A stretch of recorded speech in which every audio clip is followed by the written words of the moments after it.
সভাপতি মণ্ডলীর সদস্য ডক্টর আব্দুর রাজ্জাক এমপি, আওয়ামী লীগ সভাপতি মণ্ডলীর অপর সদস্য ইঞ্জিনিয়ার মোশাররফ হোসেন,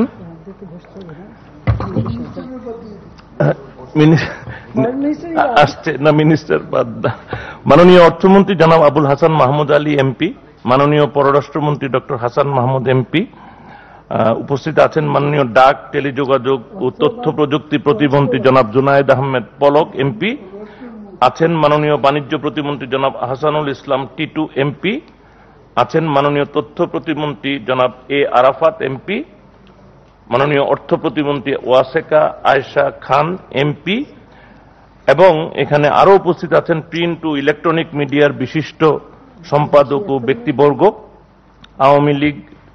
আওয়ামী লীগের সম্মানিত নেতৃবৃন্দ, সাংবাদিকবৃন্দ, ক্যামেরা সাংবাদিকবৃন্দ এবং ফটো সাংবাদিকবৃন্দ, শুভ অপরাহ্ন।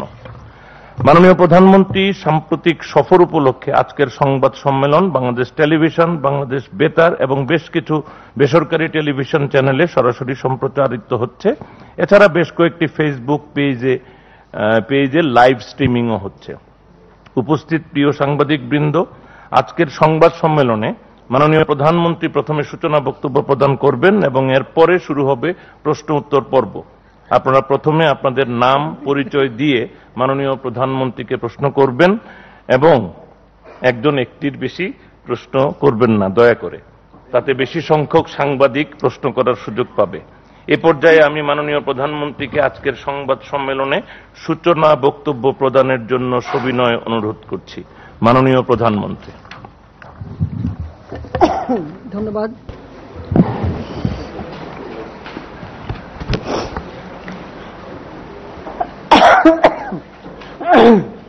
বিসমিল্লাহির রহমানির রহিম।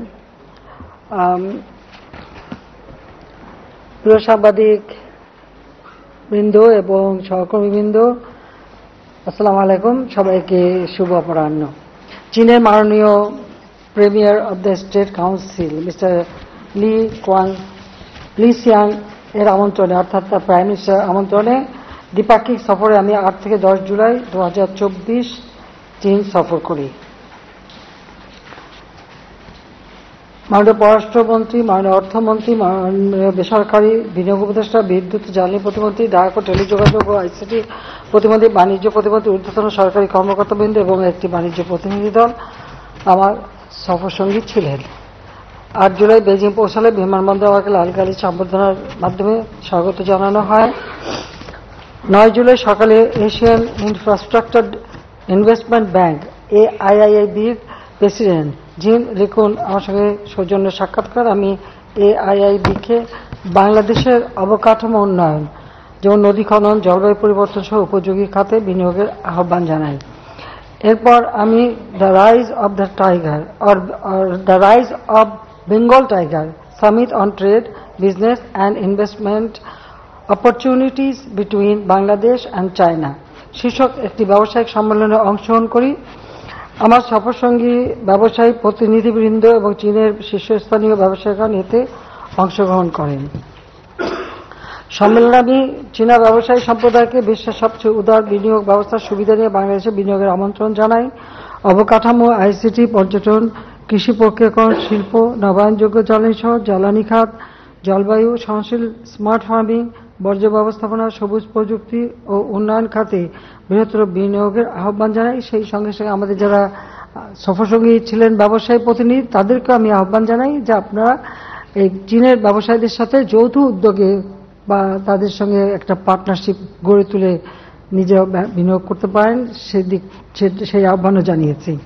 আমি এ সময় বাংলাদেশের 3টি বিশেষ পর্যটন অঞ্চল প্রতিষ্ঠার পরিকল্পনা ও সেখানে চীনের রিয়েল এস্টেট ও হসপিটালিটি খাতে বিনিয়োগের সুযোগের কথাও উল্লেখ করলে চীনের ব্যবসায়ী নেতৃবৃন্দ এ বিষয়ে যথেষ্ট আগ্রহ দেখান। চীনে বাংলাদেশ দূতাবাস, BSEC এবং চায়না ওয়ার্ল্ড সামিট উইং আয়োজিত এই সম্মেলনে চীনের vice minister of commerce Li Fei, China communication construction group company লিমিটেডের chairman Wang Tongzhu, HSBC China president ও CEO মার্ক ওয়াং, হুয়াওয়ের senior vice president Simon Lin বক্তব্য দেন এবং তাদের আগ্রহের কথা তুলে ধরেন। এই সম্মেলনে বাংলাদেশের 10টি কোম্পানির প্রতিনিধির সঙ্গে চীনের বিভিন্ন কোম্পানির 16টি সমঝোতা স্মারক ও চুক্তি সই হয়। 9 জুলাই বিকেলে আমি Chinese people's political consultative conference CPPCC জাতীয় কমিটির চেয়ারম্যান ওয়াং হুইং এর সঙ্গে বৈঠক করি। এই বৈঠকে আওয়ামী লীগ এবং চীনের কমিউনিস্ট পার্টির মধ্যে যোগাযোগ বৃদ্ধিতে গুরুত্ব আরোপ করি। দলীয় নেতাদের পারস্পরিক সফরের বিষয়ে আমরা একমত হই। রোহিঙ্গা সমস্যা সমাধানে আমি চীনের সর্বাত্মক সহযোগিতা কামনা করি। এদিন বিকেলে আমি চীনের ঐতিহ্যবাহী তিয়ানমেন স্কোয়ারে শ্রদ্ধা নিবেদন করি। 10 জুলাই সকালে বেইজিংয়ের গ্রেট হল অব দ্য পিপল এ চীনের মাননীয় premier of the state council mister Lee Siang এর সঙ্গে আমার দ্বিপাক্ষিক বৈঠক অনুষ্ঠিত হয়। গেট হলে পৌঁছলে মিস্টার লি সিয়াং আমাকে স্বাগত জানান এবং দুই দেশের জাতীয় সঙ্গীত বাজনায় চীনের সশস্ত্র বাহিনীর গার্ড অব অনার এবং তোপধ্বনির মাধ্যমে আমাকে উষ্ণ অভ্যর্থনা জানানো হয়। প্রিমিয়ার লি সিয়াং এর সঙ্গে দ্বিপাক্ষিক বৈঠকের সময় বাংলাদেশ চীনের ঐতিহাসিক সম্পর্ক, বাংলাদেশের বিভিন্ন অবকাঠামোগত প্রকল্পে বাস্তবায়নে চীনের সহায়তা, বাংলাদেশের এলডিসি উত্তরণ পরবর্তী সময়ে চ্যালেঞ্জ মোকাবেলায় সহযোগিতা, বাংলাদেশে বাণিজ্য বিনিয়োগের সম্ভাবনা প্রভৃতি বিষয়ে আমরা আলোচনা করি। বাংলাদেশ ও চীনের মধ্যে বাণিজ্য ঘাটতি কমানোর জন্য বাংলাদেশের কৃষিপণ্য, চামড়া, ঔষধ প্রভৃতি বিভিন্ন পণ্য চীনে আরও বেশি পরিমাণে রপ্তানির সুযোগ সৃষ্টি করার জন্য অনুরোধ করি। বাংলাদেশে উৎপাদিত 98% পণ্যের চীনে শুল্কমুক্ত প্রবেশের সুবিধা প্রদানের জন্য আমি তাকে ধন্যবাদ জানাই। বাংলাদেশের দক্ষিণাঞ্চলের অবকাঠামোগত উন্নয়নের জন্য প্রণীত southern integrated development initiative SIDICD বাস্তবায়নে চীনের অবকাঠামোগত আর্থিক সহায়তা কামনা করলে প্রধানমন্ত্রী লি সিয়াং ইতিবাচক সাড়া দেন। 2026 সালে বাংলাদেশের এলডিসি উত্তরণের পর সম্ভাব্য চ্যালেঞ্জ মোকাবেলায় চীনের সহযোগিতা অব্যাহত থাকবে বলে আমি আশাবাদ ব্যক্ত করি এবং এই বিষয়টিতেও চীনের সমর্থন লাভ করি। এরপর আমার এবং প্রধানমন্ত্রী লি সিয়াংয়ের উপস্থিতিতে বাংলাদেশ ও চীনের মধ্যে বিভিন্ন খাতে মোট 21টি সমঝোতা স্মারক স্বাক্ষরিত হয়। সমঝোতা স্মারকগুলোর মধ্যে উল্লেখযোগ্য হচ্ছে ডিজিটাল ইকোনমি সংক্রান্ত বিনিয়োগ সহযোগিতা, ব্যাংকিং এবং ইন্স্যুরেন্স রেগুলেশন, বাংলাদেশ হতে আম রপ্তানি, বাণিজ্য বিনিয়োগের সহযোগিতা, economic development policy, Bangladesh China 6ষ্ঠ ও 9ম ফ্রেন্ডশিপ ব্রিজ, অবকাঠামোগত সহযোগিতা, green and low carbon development, Brahmaputra নদের হাইড্রোলজিক্যাল ইনফরমেশন প্রদান সংক্রান্ত সমঝোতা স্মারক নবায়ন, শিক্ষাক্ষেত্রে সহযোগিতা সংক্রান্ত সমঝোতা স্মারক নবায়ন, পিপুল টু পিপুল কানেক্টিভিটি এবং public private partnership for sustainable infrastructure development ইত্যাদি। আমার মনে হয় পূর্ণ তালিকা তো আপনাদের হাতে দেওয়া হয়েছে, 21টা নামও আছে, যদি চান পড়তে পারি। আর যদি মনে করেন না, অনেক সময় আবার অনেকে বলে তো যে কিছুই হয় নাই, কিছু না পেয়ে খালি হাতে ফিরে আসছি, তারা আবার মনে কষ্ট পেতে পারে যদি না। যাই হোক, ওটা তো বলবেই। এছাড়াও এই সফরের ফলাফল হিসেবে ইতিমধ্যে সম্পাদিত 7টি দ্বিপাক্ষিক সহযোগিতার ঘোষণা করা হয়, যার মধ্যে বাংলাদেশ ও চীনের মধ্যে মুক্ত বাণিজ্য চুক্তির সম্ভাব্যতা যাচাই, চীন বাংলাদেশ দ্বিপাক্ষিক বিনিয়োগ, ডিজিটাল সংযোগের আধুনিকায়ন, ডাবল পাইপ লাইনযুক্ত সিঙ্গেল পয়েন্ট মোরিং প্রজেক্টের পরীক্ষামূলক চালুকরণ, রাজশাহী ওয়াসার সার্ফেস ওয়াটার ট্রিটমেন্ট, চীনের শ্যানডং কৃষি বিশ্ববিদ্যালয়ের সঙ্গে গাজীপুরে অবস্থিত বঙ্গবন্ধু শেখ মুজিবুর রহমান কৃষি বিশ্ববিদ্যালয়ের সহযোগিতা এবং বাংলাদেশের কারিগরি শিক্ষার বিকাশে লুবান ওয়ার্কশপ নির্মাণ অন্যতম তালিকা অন্যতম ছিল, তারও পূর্ণ তালিকা আপনাদের কাছে সংযুক্ত দেওয়া হয়েছে। এরপর আমার সম্মানে প্রিমিয়ার লি সিয়াং আয়োজিত ব্যাংকোয়েটে উচ্চ পর্যায়ের প্রতিনিধি সহ অংশগ্রহণ করি। 10 জুলাই বিকেলে বেইজিংয়ের গ্রেট হল অব দ্য পিপল এ চীনের মহামান্য রাষ্ট্রপতি শি জিনপিং এর সঙ্গে আমি দ্বিপাক্ষিক বৈঠক করি। উল্লেখ্য যে 2016 সালে চীনের মহামান্য রাষ্ট্রপতি শি জিনপিং এর বাংলাদেশ সফরের সময় দুই দেশের সম্পর্ক কৌশলগত অংশীদারিত্ব পর্যায়ে উন্নীত হয়, যা দুই দেশের দ্বিপাক্ষিক সম্পর্ককে নতুন পর্যায়ে উন্নীত করে। 10 জুলাই দ্বিপাক্ষিক বৈঠকে শি জিনপিং অনুদান, সুদমুক্ত ঋণ, রেয়াতি ঋণ ও বাণিজ্যিক ঋণ, এটা আবার বলি, তিনি কিছু অনুদান দেবেন, আমাদের কিছু কিছু ক্ষেত্রে সুদমুক্ত ঋণ দেবেন, আর রিয়াতি ঋণ ও বাণিজ্যিক ঋণ, এই 4টি ক্ষেত্রে সহায়তার কথা উল্লেখ করেন। এই 4টি প্যাকেজের আওতায় চীন বাংলাদেশকে $2 বিলিয়ন সমপরিমাণ অর্থ প্রদানে সম্মত হয়েছে। পদ্মা সেতু আমরা নিজেদের অর্থে নির্মাণ করেছি, কিন্তু কনস্ট্রাকশনের কাজটা, নির্মাণ কাজটা চীনা কোম্পানিকে দিয়েই করানো হয়েছে। বঙ্গবন্ধু টানেল সহ বঙ্গবন্ধু টানেলটা চীন সরকারই করে দিয়েছে, এবং এমনকি আমাদের যে এলিভেটেড এক্সপ্রেসওয়ে সেটাও থাইল্যান্ডের সাথে চীনের সমঝোতায় সেটা কিন্তু তৈরি হচ্ছে। কাজে এই সমস্ত বৃহদাকার অবকাঠামো নির্মাণে চীনের সহায়তার জন্য আমি তার প্রতি ধন্যবাদ জ্ঞাপন করি। চট্টগ্রামের আনোয়ারায় 800 একর জমিতে শিল্প বিনিয়োগ করার জন্য প্রেসিডেন্ট শি জিনপিং এর মাধ্যমে আমি চীনা উদ্যোক্তাদের আহ্বান জানাই। এর পাশাপাশি বাংলাদেশের 61টি অর্থনৈতিক অঞ্চল ও আইসিটি বিশেষায়িত অঞ্চলে চীনকে, অর্থাৎ হাইটেক পার্ক, সেখানে চীনের বিনিয়োগের জন্য অনুরোধ করি। বাংলাদেশের প্রতি চীনের অব্যাহত সমর্থনের কথা উল্লেখ করে চীনের মহামান্য রাষ্ট্রপতি এখানে অধিকতর বিনিয়োগের বিষয়ে আশ্বাস প্রদান করেন। বাংলাদেশে আশ্রিত জোরপূর্বক বাস্তুচ্যুত মিয়ানমারের নাগরিক রোহিঙ্গাদের অবস্থা এবং তাদের সমস্যা প্রেক্ষাপট উল্লেখ করে এর সমাধানে আমি চীনের সহযোগিতা কামনা করি।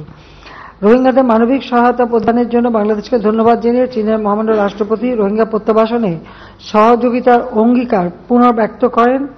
আঞ্চলিক ও আন্তর্জাতিক পরিমণ্ডলে বাংলাদেশ ও চীনের পারস্পরিক সমর্থন অব্যাহত থাকবে বলে উভয় পক্ষ আশাবাদ ব্যক্ত করি। আমাদের এই ফলপ্রসূ আলোচনার মাধ্যমে বাংলাদেশ ও চীনের মধ্যকার সম্পর্ক সমন্বিত কৌশলগত সহযোগিতামূলক অংশীদারিত্ব পর্যায়ে উন্নীত হয়েছে। সমন্বিত কৌশলগত সহযোগিতামূলক অংশীদারিত্ব। আগামী বছর বাংলাদেশ ও চীনের মধ্যকার কূটনৈতিক সম্পর্কে 50 বছর পূর্ণ হতে যাচ্ছে।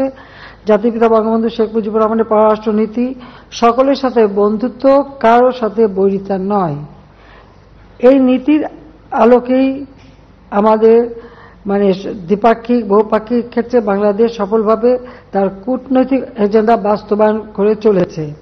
বৈশ্বিক উষ্ণতা, ফিলিস্তিন সংকট, মানবাধিকার, টেকসই উন্নয়ন, জাতিসংঘ প্রভৃতি ক্ষেত্রে বৈশ্বিক বাস্তবতার প্রেক্ষাপটে বাংলাদেশ ও চীন পারস্পরিক সহায়তার মাধ্যমে উন্নয়নের অগ্রযাত্রা অব্যাহত রাখবে বলে আমি বিশ্বাস করি। শুধু অর্থনৈতিক ক্ষেত্রেই নয়, ঐতিহ্যগত দিক থেকেও এশীয় দেশ হিসেবে আমাদের মধ্যে দীর্ঘ সময়ের সংযোগ রয়েছে।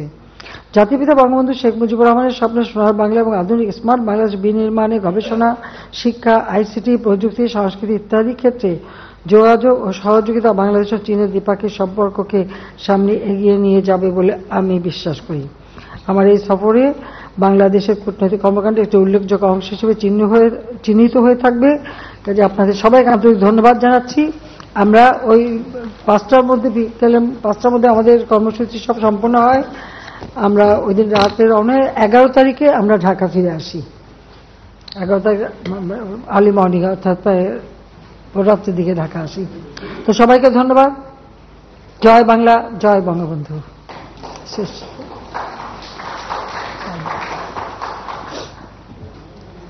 মাননীয় প্রধানমন্ত্রী, আমার নাম আতিকা রহমান, আমি RTV সিনিয়র রিপোর্টার। আপনার চীন সফরে আমরা দেখেছি বেশ কয়েকটি সমঝোতা স্মারক, চুক্তি এবং ঘোষণাপত্র স্বাক্ষর হয়েছে, এজন্য আপনাকে ধন্যবাদ। কিন্তু আমরা বেশ কিছু গণমাধ্যম এবং সামাজিক যোগাযোগ মাধ্যমে কিছু নেতিবাচক খবর দেখছি যে চীন সফরে বড় ধরনের প্রাপ্তি নেই এবং চীন সরকারের কাছ থেকে আমরা ঋণ সহায়তা পাচ্ছি না বড় ধরনের, এবং তারা অবকাঠামো উন্নয়ন সহ আমাদের যে উন্নয়নের অগ্রযাত্রা তাতে তারা বড় ধরনের ঋণ দিবে না। এই বিষয় নিয়ে আপনার মন্তব্য জানতে চাচ্ছি। ধন্যবাদ। আমি আমার বক্তব্য তো জানালাম। এই যে আমাদের 21টা সমঝোতা স্মারক এবং চুক্তি আমাদের চুক্তি করা হয়েছে, এমইউ স্বাক্ষর করা হয়েছে, সমঝোতা স্বাক্ষর করা হয়েছে, আবার কিছু নবায়নও করা হয়েছে। এখানে আছে 21টা, আর এদিকে আরো 7টা বিষয়। কাজে এইগুলি আমি জানি না যারা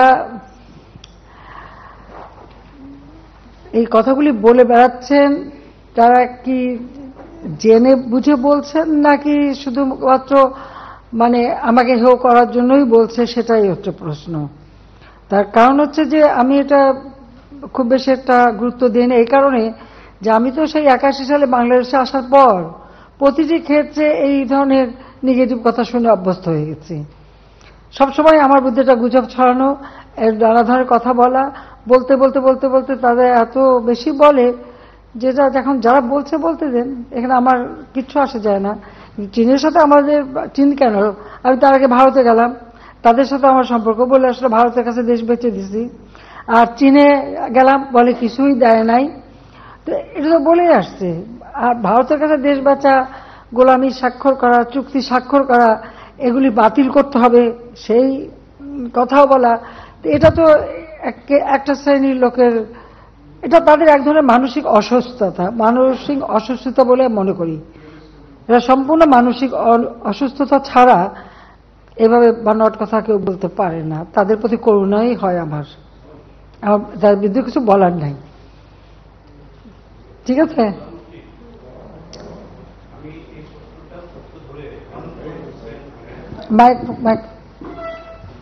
আমার নাম ফরিদ হোসেন, আমি ইউএনবির সম্পাদক।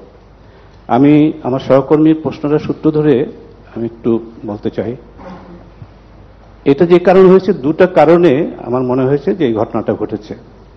একটা, আপনি সফর কিছুটা এগিয়ে নিয়ে এসছেন, ফিরে এসছেন, সেটা সম্পর্কে বলা হয়েছিল যে আপনার কন্যা সায়মা ওয়াজেদ পুতুল অসুস্থ, প্রথমে বলা হয়েছিল এখানে।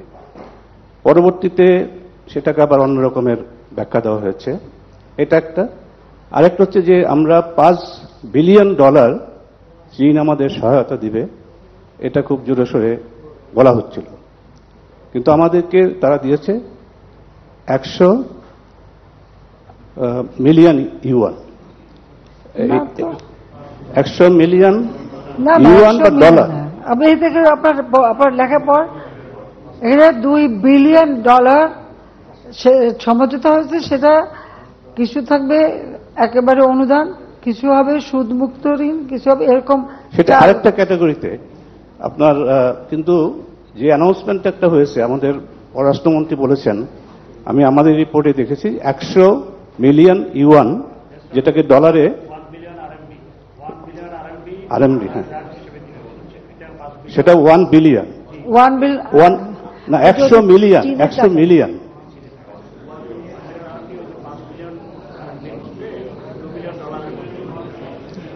হ্যাঁ ঠিক আছে, বলেন। শুনেনি তারপরে জবাব দেবো। হ্যাঁ, এই কারণে আপনার এই প্রশ্নটা এসছে। এবং আরেকটা জিনিস আমি আপনাকে জানাতে চাই, ভারতের বেশ কয়েকটা গণমাধ্যমে এবং বিশেষত ইকোনমিক টাইমসে আপনার এই কথাটা এইভাবেই লিখেছে যে upset PM Hasina Returns from China. এবং এই ধরনের প্রচারটা কিন্তু ভারতের গণমাধ্যমে বেশি হচ্ছে, এবং তারা এই কথাগুলো উল্লেখ করছে যে এটা হয় নাই, ওটা হয় নাই। সেটার সূত্র ধরেই আমরা এখানে আপনার কাছে আপনার প্রতিক্রিয়া আরো বিস্তারিত জানতে চাই। ধন্যবাদ। তাহলে একটা বলতে হয় যে, জিজ্ঞেস করতে হয় যে ভারতের গণমাধ্যমে কথা শুনে, এখন আমাদের এখানে যারা কথা বললেন এরা তো আবার 2 দিন আগে বলছে যে ভারতের কাছ থেকে সব বিক্রি করে দিয়ে আসছি এবং অসম চুক্তি করে আসছি, ভারত কি দেশ বিক্রি চুক্তিও করে আসছি। তাহলে কোনটা ঠিক? আমার মেয়েকে ওরা দাওয়াত দিয়েছিল, ওদের হেলথ মিনিস্ট্রি থেকে দাওয়াত পেয়েছিল, ওর যাওয়ার কথা। সে এসছে, সকালবেলা যাওয়ার কথা, ওর প্রচন্ড জ্বর ছিল, যেতে পারিনি আমার সাথে, এটা বাস্তবতা। এখন আমি একটা মা, ওই অবস্থায় মেয়েকে রেখে আমাকে চলে যেতে হয়। তা আমার যখন সমস্ত আনুষ্ঠানিক সমস্ত কর্মসূচি কিন্তু আমাদের শেষ হয়ে যায়। আমাদের কিন্তু 11 তারিখে এসে পৌঁছানোর কথা, আমরা 11 তারিখে এসছি, হয়তো 11 তারিখ বিকেলে আসতাম, সে আমি আর্লি মর্নিং আসছি, মাত্র 5 ঘন্টা না 6 ঘন্টার ডিফারেন্স। এই 6 ঘন্টার মধ্যেই এত বড় তোলপাড় হয়ে যাবে, এটা তো বুঝতে পারিনি। আর তাছাড়া এটা আজকে নতুন না, আমরা যখন এর আগে ভারতে গেলাম, আমার তো 3 দিন না 4 দিনের প্রোগ্রাম ছিল। যখন ফ্রান্সের প্রেসিডেন্ট বললেন যে উনি বাংলাদেশে আসবেন, তা আমার একটা দায়িত্বই ছিল যে উনি বাংলাদেশে যখন আসবেন তার আগে আমার ঢাকায় এসে পৌঁছানোর কথা, পৌঁছে ওনাকে আমি রিসিভ করব। আমি কিন্তু ভারতের সেই 2 দিনের প্রোগ্রাম ক্যান্সেল করে দিয়ে আমি চলে আসলাম, এসে ওনাকে রিসিভ করলাম। এছাড়া পৃথিবীর বহু দেশে আমি যখন যাই, আমার যখন অফিসিয়াল কাজগুলি শেষ হয়ে যায়, তা আমার তখন শপিংয়েও যাওয়ার নাই, দেখারও জায়গা নাই, বেড়ানোরও কিছু নাই। আমি যখন যত তাড়াতাড়ি পারি দেশে ফিরে আসি। এটা একবার না, এটা বহুবার আমি এভাবে এসেছি। এটা আমার, যদি আপনারা প্রোগ্রাম দেখেন দেখবেন, আমি অনেকবারই যখনই আমি অ্যাভেলেবল সুযোগটা পেয়েছি আমি চলে আসছি তাড়াতাড়ি করে। যাই না, আমার মনে হয় আমি দেশে ফিরে যাই। আর সেবার তো এসছি ওই কারণেই। আর তাও তো আমরা সব প্রোগ্রাম শেষ করছি, 5টার মধ্যে কাজ শেষ, রাত 10টায় আমাদের ফ্লাইট। আমরা এখানে এসে পৌঁছালাম চীনের সময় রাত 2:30, আর 2 ঘন্টা আমরা সময় পেলাম, আমরা আগে এসে পৌঁছালাম। টেইলউইন্ড ছিল, একটু তাড়াতাড়ি প্লেনটা চলে আসছে। এটা হলো বাস্তবতা। এটাকে এত রং চং মাখায় এত কিছু বলা, তো যারা এই সব কথাগুলি বলে তাদেরকে যেন দেশবাসী একটু চিড়ে রাখে যে তারা এই ধরনের বানোয়াট কথাই বলে। আর ভারতের পত্রিকা কি লিখেছে সেটা নিয়ে আবার মাথা ব্যথা না। তবে যারা ভারত বিরোধী বক্তৃতা দিয়ে আবার ভারতের লেখা পড়ে আবার কমেন্ট করে, তো তাদের নীতিটা কি সেটা একটু বোঝা উচিত। এটাও একটু তাদের জিজ্ঞেস করি আমি, যে তাদের মন মানসিকতাটা কোথায়, কি। আমার সবকিছুই তো খারাপ, দেশটা ভালোই চলতেছে না, দেশ সর্বনাশ হয়ে গেছে। সর্বনাশ হয়ে গেছে না? আর মেট্রো রেলে চড়ে বসে বলে এটা সর্বনাশ, এটা কি বানালো। এক্সপ্রেসে দ্রুত চলে আসে, ওটাও তো খুব সর্বনাশের ব্যাপার। আজকে গ্রাম পর্যাপ্ত রাস্তা হয়ে গেছে, বিদ্যুৎ চলে গেছে, এটাও তো দেশের সর্বনাশ। আজকে গ্রামগুলি শহর হয়ে যাচ্ছে, গ্রামের মানুষগুলি নাগরিক সুবিধা পাচ্ছে, সেটাও তো দেশের সর্বনাশ তাদের দৃষ্টিতে। কমিউনিটি ক্লিনিক করে বিনা পয়সা ওষুধ দিচ্ছি, তাদের দৃষ্টিতে ওটাও সর্বনাশ। কারণ মানুষ যত গরিব থাকবে, ওই দারিদ্রতা দেখাবে, বিদেশ থেকে ভিক্ষা করে এনে নিজেরা উদরপূর্তি করবে, আর গরিব গরিবই থাকবে। এটাই তো তাদের সময়ের কাজ, এবং এটাই তাদের আকাঙ্ক্ষা ছিল, এটাই তারা করেছে। এই দেশকে খাদ্যের স্বয়ংসম্পূর্ণ করা যাবে না, তাহলে খাদ্য ভিক্ষা চাওয়া পাবে না। এই মানসিকতা যারা, তারা ওরকমই চিন্তা করে। দেশের প্রতি বা মানুষের প্রতি এদের কোনো যদি এতটুকু দায়িত্ববোধ থাকতো, তাহলে এত কাজ করার পরেও যে কিছু দেখে না। চোখ থাকতে কেউ যদি অন্ধ হয় আর কান থাকতে বধির হয়, আবার বলার কিছু নাই। মুখ আছে বলে যাচ্ছে, বলে যাক, ওটা না শুনলেই হলো। শুনলাম, ভুগলাম না, এটাই তো আমার নীতি ওটাই। আর আমি তো অভ্যস্ত হয়ে গেছি, আমার শুনতে শুনতে এখন আমি এতগুলি টেলিভিশন, আগে তো একটা টেলিভিশন একটা রেডিও, সারাক্ষণ আমার বিরুদ্ধেই বলতো। ওই পত্রিকাগুলো যে কটা ছিল সবগুলির বিরুদ্ধে লিখতো, তো কি হয়েছে। তারপর তো ক্ষমতাও চলে আসছি, 5বার দেশের উন্নতিও করেছি। আজকে দেশ গ্রাজুয়েট হয়েছে, যেখানে স্বল্পোন্নত দেশ। আমার বাবা রেখে গিয়েছিলেন, জাতির পিতা বঙ্গবন্ধু শেখ মুজিব রেখে গিয়েছেন স্বল্পোন্নত দেশ। আমি তারই পদাঙ্ক অনুসরণ করে আজকে বাংলাদেশ উন্নয়নশীল দেশের মর্যাদা পেয়েছে। 29 বছর ধরে যারা ক্ষমতায় ছিল, তারা তো এক কদম আগে বাড়াতে পারেনি দেশটাকে। ওই আওয়ামী লীগ ক্ষমতা আসার পরেই পারল। এটা হলো বাস্তবতা। সবার তো ভালো লাগবে না। স্বাধীনতা বিশ্বাস যারা করে না, রাজাকারদের যারা ক্ষমতায় বসায়, জাতিপিতা হত্যাকারীদের যারা ভোট চুরি করে পার্লামেন্টে বসায়, যা তাদেরকে দূতাবাসে চাকরি দিয়ে পুরস্কৃত করে, বিচারের হাত থেকে রেহাই দেয়, তাদের মুখের থেকে বেশি কি আশা করেন? কি আশা করবেন বলেন? গ্রেনেড হামলা করে হত্যার চেষ্টা করছে, মনই নেই, এটাও তাদের কম দুঃখ নাকি? গুলি, বোমা, গ্রেনেড সব কিছু অতিক্রম করে চলে এসেছি, আর দেশটাকেও যে উন্নতি করতে পেরেছে, এটা তো বাস্তবতা। আজকে যান গ্রামে দেখেন, যা নিজের গ্রামে যে দেখেন মানুষ কেমন আছে। যারা গৃহহীন ভূমিহীন তাদের ঘরবাড়ি করে দিচ্ছি। আজকে 58টা জেলা বলতে পারি যে সেখানে কেউ ভূমিহীন গৃহহীন নাই। প্রত্যেকটা মানুষের অন্তত 2 কাঠা জমি আর একটা ঘর দিতে পেরেছি। আর সেই ঘরটাই তার একটা কর্মসংস্থানের ব্যবস্থা বা কর্মসংস্থানের জায়গা হয়ে গেছে। অতি দরিদ্র আজকে আমি মাত্র 5% নামিয়ে এনেছি, যেখানে 25% ছিল। দারিদ্রের হার 41 থেকে 18.7 নামিয়ে এনেছি। তো এগুলি ভালো লাগবে না তো, চাও না কথা। ওই দারিদ্র বেঁচে খাবে, এটাই তো ছিল। বলেন আর কার কি প্রশ্ন আছে, করেন, সব করেন। মাননীয় প্রধানমন্ত্রী, আমার নাম ফারজানা রূপা, আমি ৭১ টিভিতে কাজ করি। নতুন প্রেস সেক্রেটারি বলেছেন ইন্টেলিজেন্ট প্রশ্ন করতে আর চীন বিষয়ক প্রশ্ন করতে, কিন্তু একটা বোকা প্রশ্ন আর বাংলাদেশ নিয়ে প্রশ্ন করতে চাই। অবশ্যই। হ্যাঁ, তো ওটা রুটিন কাজ, ওটা বলতে হয়। আর আমি তো আছি। জি, আপনার প্রশ্রয় মাননীয় প্রধানমন্ত্রী। মাননীয় প্রধানমন্ত্রী, কোটা বিরোধী আন্দোলন চলছে এখন পর্যন্ত।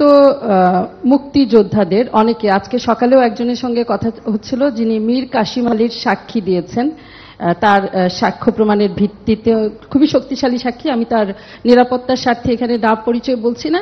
তার স্ত্রী ক্যান্সার আক্রান্ত, তার নিজের শরীরের অবস্থা খুব খারাপ, কিন্তু চিকিৎসার টাকা নেই। এই আমাদের মুক্তিযোদ্ধাদের অবস্থা এখন পর্যন্ত। এবং তাদেরকে উদ্দেশ্য করে প্রতিনিয়ত অবমাননাকর বক্তব্য রাখা হচ্ছে। ঠুসঠাস কোটা থেকে শুরু করে নিশ্চয়ই আপনার নজরে এসেছে। তিনি তার ব্যক্তিগত অসুবিধার কথা বলার সাথে সাথে গণমাধ্যমে দেখেছেন যে আজকে আপনার সংবাদ সম্মেলন, এ বিষয়ে আপনার দৃষ্টি আকর্ষণ করার জন্য অনুরোধ জানিয়েছেন। এই অবমাননা তারা সহ্য করতে পারছেন না, কিছু করণীয় এই রাষ্ট্রের আছে কিনা। যারা কোটা বিরোধী আন্দোলন করছেন তারা সব সমাধান আপনার কাছে চান, তারা আদালতের পথে যেতে চান না। এবং সমাধান নির্বাহী বিভাগের প্রধান হিসেবে প্রধানমন্ত্রী শেখ হাসিনা কোটা রাখবেন না কোটা রাখবেন না। ধন্যবাদ মাননীয় প্রধানমন্ত্রী। ধন্যবাদ। দেখুন, একবার তারা এই ধরনের আন্দোলন, শুধু আন্দোলন না, তখন যে সমস্ত ঘটনা তারা ঘটাচ্ছিল, মানে আমেরিকা অফিসে আক্রমণ, সেখানে মানুষের উপর আঘাত করা, কিছু জ্ঞানী গুণী আছে একেবারে ঘরের মধ্যে বসে মিথ্যা অপপ্রচার রেকর্ড করে ছেড়ে দিচ্ছে, এই ধরনের সমস্ত দেখে আমি খুব বিরক্ত হয়ে যাই। এবং তখন এক পর্যায়ে বলি ঠিক আছে কোটা বাদই দিলাম। আমি দেওয়ার উদ্দেশ্যটা ছিল যে আগে দেখো কোটা বাদ দিলে কি অবস্থা হয়, এখন কি অবস্থা হয়েছে, বেশি দূর যাওয়া লাগবে না। এবারেই দেখেন ফরেন সার্ভিসে মাত্র 2 জন মেয়ে চান্স পেয়েছে এবার, আর পুলিশ সার্ভিসে মাত্র 4 জন মেয়ে চান্স পেয়েছে। নারীর অধিকারের কথা বলি, সব ধরনের ব্যবস্থা রেখেছি। মুক্তিযুদ্ধের পর জাতির তো বিশেষ করে সেই নির্যাতিত নারী সহ নারীদের জন্য চাকরির ক্ষেত্রে 10% রেখেছিলেন, মুক্তিযোদ্ধাদের জন্য 30% রেখেছিলেন। এখানে আমি যখন সরকারে আসি তখন থেকে আমার ইচ্ছে ছিল যে ঠিক আছে এই যে 30% যদি পূর্ণ না হয় বা 20% যে কোটাটা পূর্ণ না হবে, সেখানে যারা পরবর্তী থাকবে তালিকায় তাদের ভিতর থেকে সেখানে নিয়োগ দেওয়া হবে। সেটাই কিন্তু আমরা শুরু করে দিয়েছিলাম। তারপরেও যখন আন্দোলন শুরু হলো সব বন্ধ করলাম, কিন্তু বন্ধ করার পর আজকে ফলাফলটা কি দাঁড়াচ্ছে। আর আমি একটা জিনিস আমি বুঝি না, সেখানে আমাদের দেশের নারীরা তো কোনোদিন সেক্রেটারি হবে ভাবেনি, ডিসি হবে ভাবেনি, এসপি হবে ভাবেনি, এমনকি কোথাও তাদের পদায়নও ছিল না। আওয়ামী লীগ সরকার আসার পরে আমি প্রথম সেনাবাহিনী, নৌবাহিনী, বিমান বাহিনী প্লাস পুলিশে কিন্তু জাতির পিতা বঙ্গবন্ধু শেখ মুজিবই কিছু অফিসারের চাকরি দিয়ে গিয়েছিলেন সেই পুলিশ বাহিনীতে নারীদের। প্রশাসনের ক্ষেত্রে প্রথম সচিব কিন্তু আমি করি, এবং প্রথম এসপি, ডিসি, এরপরে একবারে মানে ওসি, সমস্ত জায়গায় যেন নারীদের একটা অবস্থান থাকে সেটা আমরা নিশ্চিত করি। লেখাপড়ার দিক থেকে জাতির পিতাই শুরু করলেন মেয়েদেরকে 8ম শ্রেণী পর্যন্ত প্রথমে অবৈতনিক করে দেওয়া, সেটাকে 12 পর্যন্ত 12 ক্লাস পর্যন্ত অবৈতনিক। পার্লামেন্টে কিন্তু মেয়েদের জন্য আলাদা সিট রেখে দিলেন, সংরক্ষিত আসন, যেন নারী নেতৃত্ব গড়ে ওঠে। নারীদের এই যে সুযোগগুলি আমরা সৃষ্টি করেছি কেন, যাতে করে অর্থনৈতিকভাবে তারা স্বাবলম্বী হতে পারে, নিজের পায়ে দাঁড়াতে পারে নিজেরা। তো আমার প্রশ্ন হচ্ছে যে সেই সময় যারা আন্দোলন করেছিল তার মধ্যে অনেক মেয়েরাও ছিল নারী কোটা চাই না। যিনি বলছেন নারী কোটা চাই না, মেধা দিয়ে চাকরি পাবে, সে কি চাকরি পেয়েছে? সে কি বিশেষ পরীক্ষা দিয়েছে? বিশেষ পরীক্ষা কি সে মানে প্রিলিমিনারিতেই সে জায়গা করতে পেরেছে? তো এই বড় কথাগুলি যদি না বলতো তাহলে এখন তো কোথাও না কোথাওটা চাকরি তো পেত। দ্বিতীয় কথা হচ্ছে আমাদের দেশের যে সমস্ত এলাকাটা যদি আপনি দেখেন, সব এলাকা তো সমানভাবে উন্নত না, অনগ্রসর সম্প্রদায় আছে, আর কোন কোন এলাকা সেই সব এলাকার মানুষের কি কোনো অধিকার থাকবে না? তো সেই অধিকার কথা বিবেচনা করেই তো প্রত্যেক জেলা থেকেও যেন কেউ কোনো মানুষ অন্তত চাকরি পায় সেই ব্যবস্থা নেওয়ার কথা। আজকে যদি আপনি বিভিন্ন মানে কোটা বন্ধ করে দেওয়ার পরে যদি হিসাবটা নেন, কোথাও কোথাও দেখা যাচ্ছে যে কোনো কোনো জেলা 23টা জেলায় একটা লোকও পুলিশের চাকরি পায়নি, বা প্রশাসন বা কোথাও 42 BCS আমরা স্পেশাল মানে পরীক্ষা নিয়ে শুধু ডাক্তার নিয়োগ দিয়েছিলাম। এখানে মেডিকেল সেক্টরে আমি মেয়েদের সংখ্যাটা বেশি দেখি, কিন্তু অন্যান্য ক্ষেত্রে যদি আমরা দেখি সেখানে তো সবসময় পিছিয়ে থাকা। তো লাভটা কি হলো? মুক্তিযোদ্ধারা ক্ষুব্ধ হলো, তারা মামলা করলো। যখন মামলা করার পরে কোর্ট, উচ্চ আদালত কোনো রায় দেয় বা কোর্টের যখন কোনো রায় হয়, সাধারণত সেই রায়ের বিরুদ্ধে এক্সিকিউটিভ অথরিটির এখন এই মুহূর্তে তো আমাদের কিছু করার নেই, কারণ কোর্টেই সমাধান করতে হবে। এখন যারা আন্দোলন করছে তারা তো আইন মানবে না, আদালত মানবে না, সংবিধান কি তারা চেনে না, বা একটা কার্যনির্বাহী অর্থাৎ একটা কাজ করতে গেলে তার যে নীতিমালা, বিধিমালা বা ধারা থাকে সেটা, একটা সরকার কিভাবে চলে এ সম্পর্কে কোনো ধারণাই এদের নাই, কোনো জ্ঞানই নাই। হ্যাঁ, পড়াশোনা করছে, ভালো নাম্বার পাচ্ছে, সেটা ঠিক, কিন্তু ভবিষ্যতে এরা তো নেতৃত্ব দেবে বা এই দেশ চালাতে আসবে, তাদের তো এই ধারণাগুলি দরকার। আমাদের সংবিধান কি বলে সেটা তাদের জানা উচিত। আমাদের একটা রাষ্ট্র পরিচালনায় কি ধরনের কাজ হয় সে সম্পর্কে তাদের কোনো ধারণা আছে? সে ধারণা তো আমরা দেখি না। আজকে যখন আদালতে চলে গেল, তা আদালতে সেটা সমাধান, এবং আদালত তাদের সুযোগ দিয়েছে, বলেছে আপনারা আসেন, আর্গুমেন্ট করেন, বলেন, তা আদালতে যাক, বলুক না, তারা রাজপথেই সমাধান করবে। আর আমাকে বলছে, আমি সত্যি কথা বলতে কি, আদালত যখন কথা বলেছে, আদালতে যখন চলে গেছে, তার যখন রায় হয়েছে, তো সেই রায়ের বিরুদ্ধে এখন এই মুহূর্তে আমার তো দাঁড়ানোর কোনো অধিকার নাই। এটা তো আমার সংবিধানও বলে না, আমার পার্লামেন্টও বলে না, কার্যপ্রণালী বিধিও বলে না, কিছুই না। যতক্ষণ পর্যন্ত আদালত থেকে সমাধান না আসবে ততক্ষণ আমাদের এখানে কোনো কিছু করার থাকে না। এটা বাস্তবতা, এই বাস্তবতা তাদের মানতে হবে। আর যদি না মানে কিছু করার নাই, আর রাজপথে আন্দোলন করতেই থাকবে, তবে কোনো ধ্বংসাত্মক কাজ করতে পারবে না। যতক্ষণ তারা শান্তিপূর্ণভাবে করাচ্ছে, কেউ কিছু বলছে না। কিন্তু এর বাইরে যখন কিছু করবে, পুলিশের গায়ে হাত দেওয়া বা পুলিশের গাড়ি ভাঙা বা এভাবে আক্রমণ, এগুলি যদি করতে যায়, তাহলে তখন তো আইন তার আপন গতিতে চলবে, এখানে আমাদের কোনো কিছু করার নেই। কোটা আন্দোলন করবার আগে তাদের তো পরীক্ষার রেজাল্টগুলি দেখে নেওয়া উচিত ছিল, যে কোথায় তারা দাঁড়িয়েছে। আর দ্বিতীয় কথাটা হচ্ছে, মুক্তিযুদ্ধের বিরুদ্ধে এত ক্ষোভ কেন? মুক্তিযোদ্ধাদের নাতিপুতিরাও পাবে না, তাহলে কি রাজাকারের নাতিপুতিরা পাবে?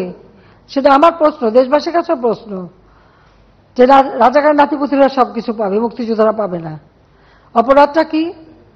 নিজের জীবন বাজি রেখে, নিজের পরিবার, সংসার সবকিছু ফেলে দিয়ে যারা মুক্তিযুদ্ধে অংশগ্রহণ করেছিল, দিন রাত খেয়ে না খেয়ে, কাদা মাটি ভেঙে, রোদ বৃষ্টি ঝড় সব মোকাবেলা করে, যুদ্ধ করে এই দেশে বিজয় এনে দিয়েছিল। আর বিজয় এনে দিয়েছিল বলেই না আজকে সবাই উচ্চ পদে আসীন, আজকে গলাবারে কথা বলতে পারছে। ধরে তো ওই পাকিস্তানিদের বুটের লাথি খেয়ে চলতে হতো। আজকে আমি কথা বলছিলাম যে কোনোদিন বিদেশে যেতে গেলে আগে একটা ভিসা নিতে যেতে হতো করাচিতে, কারণ যখন করাচি রাজধানী, এরপর রাজধানী হলো ইসলামাবাদ, তারপরে হলো পিন্ডি। তো সেখান থেকে বিদেশে যাওয়ার ভিসা তো আন্তর্জাতিক কোনো ফ্লাইট ঢাকা থেকে চলতো না, ওই করাচির থেকে আন্তর্জাতিক ফ্লাইট নিতে হতো, হয় দিল্লি থেকে নয় করাচি থেকে। এই জায়গা থেকে কোনো আন্তর্জাতিক ফ্লাইট যেত না, এটা আমার নিজের অভিজ্ঞতা। জাতির পিতা মুক্তি পেলেন 69 সালে, এরপর আমি ইটালিতে গেলাম আমার স্বামীর সাথে কর্মস্থলে যাওয়ার জন্য। আমাকে করাচিতে যে 2 রাত থেকে ওখান থেকে ভিসা নিয়ে তারপর আমি আন্তর্জাতিক ফ্লাইট ধরতে পারলাম। এইটা ছিল আমাদের অবস্থাটা। তো এরা তো ছেলেমেয়েরা তো ওটা দেখেনি, বা এখন যারা লাফাচ্ছে, এমনকি 15 বছর আগের বা 20 বছর আগে বাংলাদেশ সম্পর্কেও তারা বোধহয় জানে না। আওয়ামী লীগ ক্ষমতা আসার আগে বাংলাদেশের অবস্থাটা কি ছিল? ঢাকা বিশ্ববিদ্যালয় সহ বিশ্ববিদ্যালয় ছিল অস্ত্রের ঝড়ঝানি, বোমাবাজি আর সেশন জট। 5 বছর 7 বছর সেশন জট, কোন সেমিস্টার সিস্টেম ছিল না, গ্রেডিং পদ্ধতি ছিল না, বহু সাবজেক্ট ছিল না যা আন্তর্জাতিক মান হয়। ঢাকা বিশ্ববিদ্যালয়ের কারণে বাংলাদেশ থেকে কেউ যদি বিএ পাশ করে বিদেশে যেত তাকে আবার সেই গোড়ার থেকে ইন্টারমিডিয়েট থেকে পড়তে হতো, স্কুলে ভর্তি হয়ে পড়ে তারপরে উচ্চ সে যেতে পারত। কারিকুলাম চেঞ্জ করা, গ্রেডিং সিস্টেম আনা, সেমিস্টার সিস্টেম আনা, সবকিছু কিন্তু আওয়ামী লীগ করে দিয়েছে। আজকে সকলের হাতে মোবাইল ফোন, ফটাফট যোগাযোগ করে ফেলে, সোশ্যাল মিডিয়াতে করে আন্দোলন করে। এই মোবাইল ফোন কোথায় ছিল, কার হাতে ছিল আওয়ামী লীগ ক্ষমতা আসার আগে? 96 সালের সরকার আসার পর সমস্ত ফোন, অ্যানালগ ফোনকে ডিজিটাল করা, মোবাইল ফোন সবার হাতে হাতে তুলে দেওয়া, ওয়াইফাই কানেকশন দেওয়া, কে করেছে? আওয়ামী লীগ সরকার করেছে। আর করেছে বলে আজকে সেটা ব্যবহার করে এখন নানা রকম রাষ্ট্র কিভাবে চলবে সেই নীতিমালা, সেটা তো আমাদের সংবিধানে দেওয়া আছে। যেখানে সংবিধানে আছে অনগ্রসর যারা তাদেরকে রাজ্যের কর্মের সাথে সম্পৃক্ত থাকতে দেয়া হবে। তারা কি সংবিধানটা পড়ে দেখছে কখনো? আর মুক্তিযুদ্ধের বিরুদ্ধে, মুক্তিযোদ্ধাদের বিরুদ্ধে কথা বলার অধিকার তাদেরকে দিয়েছে। যে মুক্তিযোদ্ধা বলল, আমি তার সাথে সম্পূর্ণ একমত যে তারা জীবনে কষ্ট করেছে, কিন্তু দুর্ভাগ্যের বিষয়ে 75 15 আগস্ট জাতির পিতাকে হত্যার পর এমন একটা সময় গেছে যে মুক্তিযোদ্ধা বলতে পারেনি যে আমি মুক্তিযুদ্ধ করি, কারণ হাজার হাজার অফিসার সৈনিকদের জিয়ারন মেরে সাফ করে দিয়েছে। আবার তাদের মাথায় মানে কিছু কিছু পকেট করে নিয়ে তাদেরকে খুব তেল দিয়েছে, কিন্তু আসলে তো মুক্তিযুদ্ধের চিন্তা চেতনা সবকিছু তো মুছে ফেলে দিয়েছিল। মনে হলো যে পাকিস্তানের আবার প্রদেশ হয়ে গেছি আমরা, সেই জায়গায় নিয়ে যাচ্ছিল। সেখান থেকে বাংলাদেশ ফিরে এসেছে, জয় বাংলা স্লোগান ফিরে এসেছে, 7ই মার্চের ভাষণ ফিরে এসেছে। মুক্তিযুদ্ধের এখন ভালো লাগে না, মুক্তিযুদ্ধের কথা শুনলে তাদের মানে গায়ে জ্বর আসে। আর সবথেকে আরেকটা যে দেখলাম খুব অদ্ভুত লাগলো আমার কাছে, মুক্তিযোদ্ধার নাতি সে ভর্তি হয়েছে মুক্তিযুদ্ধ কোটা ইউনিভার্সিটিতে, উনিও বলেন কোটা থাকবে না। তো বেটা তুই তাহলে পদে চলে আয়, পড়াশোনার দরকার নাই। হ্যাঁ, বলতে হবে তুই চলে আয়, তোর পড়াশোনার দরকারটা কি? তুই মুক্তিযোদ্ধার নাতি হিসেবে কোটায় ইউনিভার্সিটিতে ভর্তি হয়ে এমন বলে কোটা লাগবে না, তোকে তো ইউনিভার্সিটি থেকে বের করে দেওয়া উচিত। হ্যাঁ, ওকে ওই ইউনিভার্সিটি থেকে বের করে দেওয়া উচিত যে কোটা নাই, তোর পড়া নাই, যা বাড়ি যে বসে থাক। যদি লজ্জা থাকতো তাহলে আগে ইউনিভার্সিটির থেকে পড়াশোনা বন্ধ করে দিয়ে এসে তারপর বলুক যে কোটা লাগবে না। এটা বিচিত্র এই দেশ, আসলে আমার দেশটা বিচিত্র একটা দেশ, বিচিত্র মানসিকতা। 6 ঋতুর দেশ তো, ঋতুও বদলায় মনও বদলায়, আমার কিছু করার নাই। মাননীয় প্রধানমন্ত্রী, আমি প্রভাস আমিন, আমি এটিএন নিউজে কাজ করি। একটু কোটা প্রসঙ্গে আরেকটু কথা বলি। আমাদের তরুণ প্রজন্মকে ভুল বুঝিয়ে মুক্তিযুদ্ধের মুখোমুখি করা হয়েছে, এটা খুবই দুর্ভাগ্যজনক। আরেকটা খুবই ভুল ধারণা তৈরি করা হয়েছে যে কোটা এবং মেধা, মনে হতে পারে যে যারা কোটায় চাকরি করে তাদের কোনো মেধা নেই, কিন্তু আবেদন করার ক্ষেত্রে কোটা লাগে না, প্রিলিমিনারিতে কোটা লাগে না, লিখিততে কোটা লাগে না, একদম শেষ মুহূর্তে গিয়ে কোটা অ্যাপ্লাই হয়। তখন আসলে মেধায় সবাই সমান। এখন আমার সামনে যদি দুইটা অপশন থাকে যে দুইজনই সমান মেধাবী, একজন মুক্তিযুদ্ধের সন্তান, একজন রাজাকারের সন্তান, আমি অবশ্যই মুক্তিযুদ্ধের সন্তানকে চাকরি অবশ্যই, জি সেটা একটা। ফলে মেধা এবং কোটা খুব সহজে মানুষকে বিভ্রান্ত করা যাচ্ছে যে সব মেধাবীরা চাকরি না নিয়ে কোটার চাকরি। আপনাকে খুবই ধন্যবাদ যে আপনারা গত 10-12 দিন ধরে আন্দোলন হচ্ছে, আপনারা অসীম ধৈর্যের সাথে আন্দোলন মোকাবেলা করছেন, এবং যারা আন্দোলন করছে আমি তারা সংক্ষুব্ধ, চাকরি না পেয়ে বঞ্চিত, তাদের ক্ষোভের সাথে আমার খুবই একমত। তাদেরকে পিছনে কি অন্য কেউ ইন্ধন জুগিয়ে ভুল বুঝিয়ে বিভ্রান্ত করে মুক্তিযুদ্ধের মুখোমুখি করার জন্য করছে কিনা, আপনার কাছে আবেদন থাকবে যে আপনারা যেই ধৈর্য দেখিয়ে যাচ্ছেন সেটা দেখিয়ে তাদের সাথে যদি কোনোভাবে তাদেরকে বুঝিয়ে শুনিয়ে, আগামী 7ই আগস্ট পর্যন্ত কিছু করার নেই, কারণ সেদিন আপিল বিভাগে শুনানি হবে, তারপর আপিল বিভাগের রায়ের পরে হয়তো নির্বাহী বিভাগ কি করবে না করবে, ততদিন অন্তত তারা যাতে বুঝতে পারে, সেটা আপনি যদি অনেক সংবেদনশীলতার সাথে যদি বিষয়টা বিবেচনা করেন তাহলে ভালো হয়। অনেক ধন্যবাদ। এটা ঠিকই যে আসলে মেধা কার কত সেটা পরীক্ষা প্রিলিমিনারিতে হয়, তারপর পরীক্ষা হয়, রেজাল্ট হয়, ভাইবা হয়, সেই সময় যেটা বাস্তব। তো যদি মুক্তিযোদ্ধার সন্তান হয় তো সেই পাবে, আর সবসময় যে সব কোটা পূর্ণ হয় তাও তো না, যেটা বাকি থাকে সেখানে তো ওই তালিকা থেকেই দেওয়া হয়। এর মধ্যে অনেক চাকরি কিন্তু ওই তালিকা থেকে দেওয়া হচ্ছে এটা। এবং সেটাও একটা নির্দেশ আমি দিয়েছিলাম। কাজে এটা কিন্তু আছে, কিন্তু সেখানে অবশ্যই মুক্তিযুদ্ধ অগ্রাধিকার পাবে, এটা তো দিতেই হবে। এখন মেধা, এই যে মেধা আর কোটা নিয়ে, তো কোটা আর মেধা তো এক জিনিস না, তো এইখানে দ্বন্দ্বটা সৃষ্টি করে, এটা একটা ট্যাকটিস। তার মানে কি মুক্তিযোদ্ধা সন্তান নাতিপুতিরা কেউ মেধাবী না, যত রাজাকারের বাচ্চারা নাতিপুতি হলো মেধাবী, তাই না? কিন্তু এটা ভুলে গেলে চলবে না যে যাদেরকে মেধাবী না বলছে তাদের হাতে কিন্তু ওরা পরাজিত। যুদ্ধে কিন্তু মুক্তিযোদ্ধারাই জয়ী হয়েছিল, রাজাকাররা জয়ী হয় নাই, তারা পাকিস্তানিদের পদলেহন করেও পরাজিত হয়েছিল। এই কথাটা মনে রাখা উচিত যে তারা তো পরাজিত হয়েছিল, তো তাদের মেধাটা কোথায়, তাদের মেধাটা কোথায়, সেটা আমার প্রশ্ন।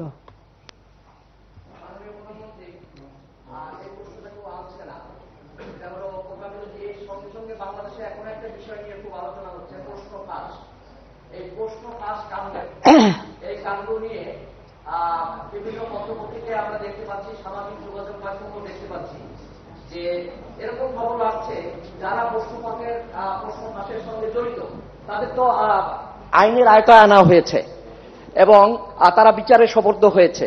বেশ ভালো কথা, এটা একটা উত্তম কথা, আমাদের জন্য একটা ভালো মেসেজ।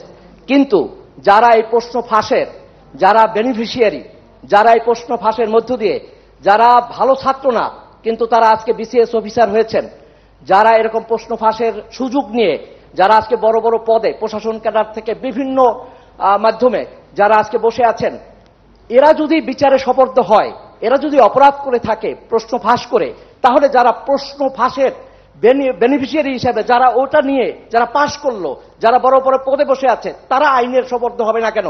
তাদের ব্যাপারে আপনি কোনো সিদ্ধান্ত নেবেন কিনা এটা জানতে চাচ্ছি। আমি একটা কথা বলি, 24 বিসিএস পরীক্ষা হয়েছিল 2002 বা 2003 এই সময়। ওই বিএনপি আমলে সেই সময় যে পরীক্ষা হতো আর যত চাকরি হতো, এটা কিন্তু কারো পরীক্ষা না, ওই হাওয়া ভবন থেকে তালিকা পাঠানো হতো আর সেই তালিকাই হতো। এবং সেই সময় ঢাকা কলেজে পরীক্ষা হয়, একটা বিশেষ কামরা তাদের জন্য আলাদা রাখা হয়, যেখানে বসে তারা পরীক্ষা দিয়ে পাশ করে চাকরিতে ঢোকে। তখন কোনো উচ্চবাচ্য নাই। এই যে প্রশ্নপত্র ফাঁস বা কোনো কিছু, এই যে অনিয়মগুলি তো তখন থেকে শুরু। আমরা সরকারে আসার পর 2009 থেকে কিন্তু সম্পূর্ণ এই জিনিসটা বন্ধ করে দিয়েছিলাম, এবং যারা এই সময় জড়িত ছিল তাদেরকে ওখান থেকে সরিয়ে দেওয়া হয়েছিল। 2018 পরে এই যে কোটা আন্দোলন এইসব কিছু হবার পর এই গ্রুপটা আবার কি করে যেন এখানে জায়গা করে ফেলে, যেটা এখন ধরা পড়েছে। আমরা কিন্তু একটা জিনিস, অনেক সময় এগুলি ধরতে গেলে অনেকে বলবে এটা প্রচার হলে ভালো হবে না, ইমেজ নষ্ট হবে, অমুক। আমি তাতে বিশ্বাস করি না। কিসের ইমেজ নষ্ট হবে? অন্যায় বা অবিচার যেটা করবে তাকে আমি ধরবই, তাতে আমার উপরে যত মানে ইমেজ হোক কি হোক এটা আমি পড়া করবো না। তাদের ধরতেই হবে, তাদের বিরুদ্ধে ব্যবস্থা নিতেই হবে, কারণ এগুলি যদি সরিয়ে দেওয়া যায় তাহলে এটা চলতেই থাকবে। এটা যাতে আগামী চলতে না পারে তার জন্য ব্যবস্থাটা নেওয়া হয়েছে। এটা অনেকে মনে করতে পারে যে আমাদের সময় না, এটা শুরু করছে সেই জিয়াউর রহমানের আমল থেকেই, আর খালেদা জিয়া শুধু আরো একদম বেশি। আর তখন তো তালিকা আসতো, সবকিছু তালিকা, এবং যা তালিকা ওটা মানতে হবে, না মানলে কেউ জানে বেঁচে থাকতে পারবে না। এই তো ছিল বাংলাদেশের অবস্থা, সেটা ভুলে গেলে চলবে? 2001 থেকে 2008 পর্যন্ত বাংলাদেশের অবস্থাটা কি ছিল? কেউ কোনো কথা বলতে পেরেছে? কেউ কোনো করতে পেরেছে? কি অবস্থা ছিল? এই যে অনিয়মগুলি করে রেখে গেছিল, সেইগুলিকে আবার সুস্থতায় ফিরে নিয়ে এসেছিলাম। এই 18 পরের থেকে মানে 19 এইসব আবার কিছুটা এরা হাত পেয়ে যায়, কিন্তু সেইগুলি বহুদিন থেকে পিছনে লেগে থেকে থেকে থেকে থেকে এখন ধরতে পেরেছি। যখন ধরা পড়েছে এটা তদন্ত হবে, বিচার হবে। আর যেটা বলেন যে হ্যাঁ, যারা বেনিফিশিয়ারি যদি তাদের খুঁজে বের করা যায় তবে তাদের বিরুদ্ধে ব্যবস্থা নেব না কেন? তাদের তো চাকরি করার কোনো মানে অধিকারই থাকবে না, কিন্তু সেটা খুঁজে দেবে কে? প্রশ্ন হচ্ছে এটা খুঁজে বের করে দেবে কে? যদি ওরা বলতে পারে যে অমুকের কাছে বিক্রি করতাম, তখন প্রমাণ করতে পারলে সেটা দেখা যাবে। তা আমিও সেটা বিশ্বাস করি যে এর বেনিফিশিয়ারি যারা তাদেরকে ধরা উচিত, তাহলে আর ভবিষ্যতে কেউ করবে না। কারণ ঘুষ যে দেবে আর ঘুষ যে নেবে উভয়ই হচ্ছে অপরাধী, উভয় অপরাধী, এটা মাথায় রাখতে হবে। তো প্রশ্নপত্র যারা ফাঁস করে আর যারা সেই প্রশ্নপত্র ক্রয় করে দুজনই অপরাধী, এতে কোনো সন্দেহ নাই। কিন্তু খুঁজে বেরটা করবে কি? সাংবাদিকরা যদি চেষ্টা করে বের করে দেয়, ব্যবস্থা নেওয়া যাবে। আমি কিন্তু রেখে রেখে কথা বলছি না, যা বলছি সাফ সাফ বলি। মাননীয় প্রধানমন্ত্রী, আমার নাম লাবণ্য ভূঁইয়া, আমি এশিয়ান টেলিভিশনের কাজ করি। মাননীয় প্রধানমন্ত্রী, শুরুতেই ব্রিটেনে 4 নারী সংসদ সদস্য হয়েছেন বাংলাদেশের বংশোদ্ভূত, সেজন্য সেই সঙ্গে বঙ্গবন্ধুর নাতনি টিউলিপ সিদ্দিকীও টানা 4 বারের মতো জয়ী হয়েছেন। আপনার মাধ্যমে আপনাকে অভিনন্দন জানাচ্ছি, টিউলিপ সিদ্দিকী সহ এবং শেখ রেহানা আপাকেও। আর তিনি শুধু এমপি নন, মন্ত্রীও হয়েছেন। নিঃসন্দেহে বাংলাদেশের মানুষের জন্য এটা অনেক গর্বের। মাননীয় প্রধানমন্ত্রী, আপনি নিজেই বলেছেন বারবার যে আপনি নীলকণ্ঠ, আপনি সবসময় বিষ খেয়ে বিষ হজম করতে জানেন, যার কারণে সব সমালোচনাকে উপেক্ষা করি আপনি আপনার উন্নয়ন কর্মকাণ্ড করেছেন। সেদিন পদ্মা সেতু সমাপনীতে আপনি বেশ আবেগ আপ্লুত ছিলেন, আপনার মন্ত্রী মহোদয় তিনিও বেশ আবেগ আপ্লুত ছিলেন। নিঃসন্দেহে দুর্নীতির বিরুদ্ধে আপনার যে অভিযান সবসময় প্রশংসিত। জঙ্গিবাদের যে উত্থান ছিল সেটা আপনি শক্ত হাতে দমন করেছেন। এগুলা নিঃসন্দেহে এই 16 বছরের টানা ক্ষমতায় আপনার অনেকগুলো উল্লেখযোগ্য কাজের মধ্যে জঙ্গিবাদ দমন। এখন দুর্নীতির নানা দিকে নানা সেক্টরে দুর্নীতি দেখা যাচ্ছে, দুর্নীতি নিউজগুলো আসছে, সেই ব্যাপারে কি আপনি সামনে আরো বেশি কঠোর হবেন কিনা? আর আরেকটা হলো যে চীনের সাথে যে আপনি ফ্রি ট্রেড এগ্রিমেন্টে আমরা আসলে কি সুবিধা পেতে যাচ্ছি? ধন্যবাদ আপনাকে। আমি কঠোর হয়েছি বলেই কিন্তু ধরা পড়ছে, এটা মাথায় রাখতে হবে। এর আগে কখনো কেউ ওইভাবে দুর্নীতির বিরুদ্ধে অভিযান করেনি। আমি তো বলছি আমার 0 টলারেন্স। এর আগে জঙ্গিবাদ ঠিক করার কথা ছিল, সেটা আমরা করেছি। কারণ একটা তো চট করে হবে না, দীর্ঘদিনের সমস্যা, এই সমস্ত জঞ্জাল সাফ করতে হচ্ছে। তো জঙ্গিবাদ যখন আমরা নিয়ন্ত্রণ করতে পারলাম, এখন দুর্নীতি যেটা আমার 0 টলারেন্স ঘোষণাই আছে, আমি সেটা ধরছি।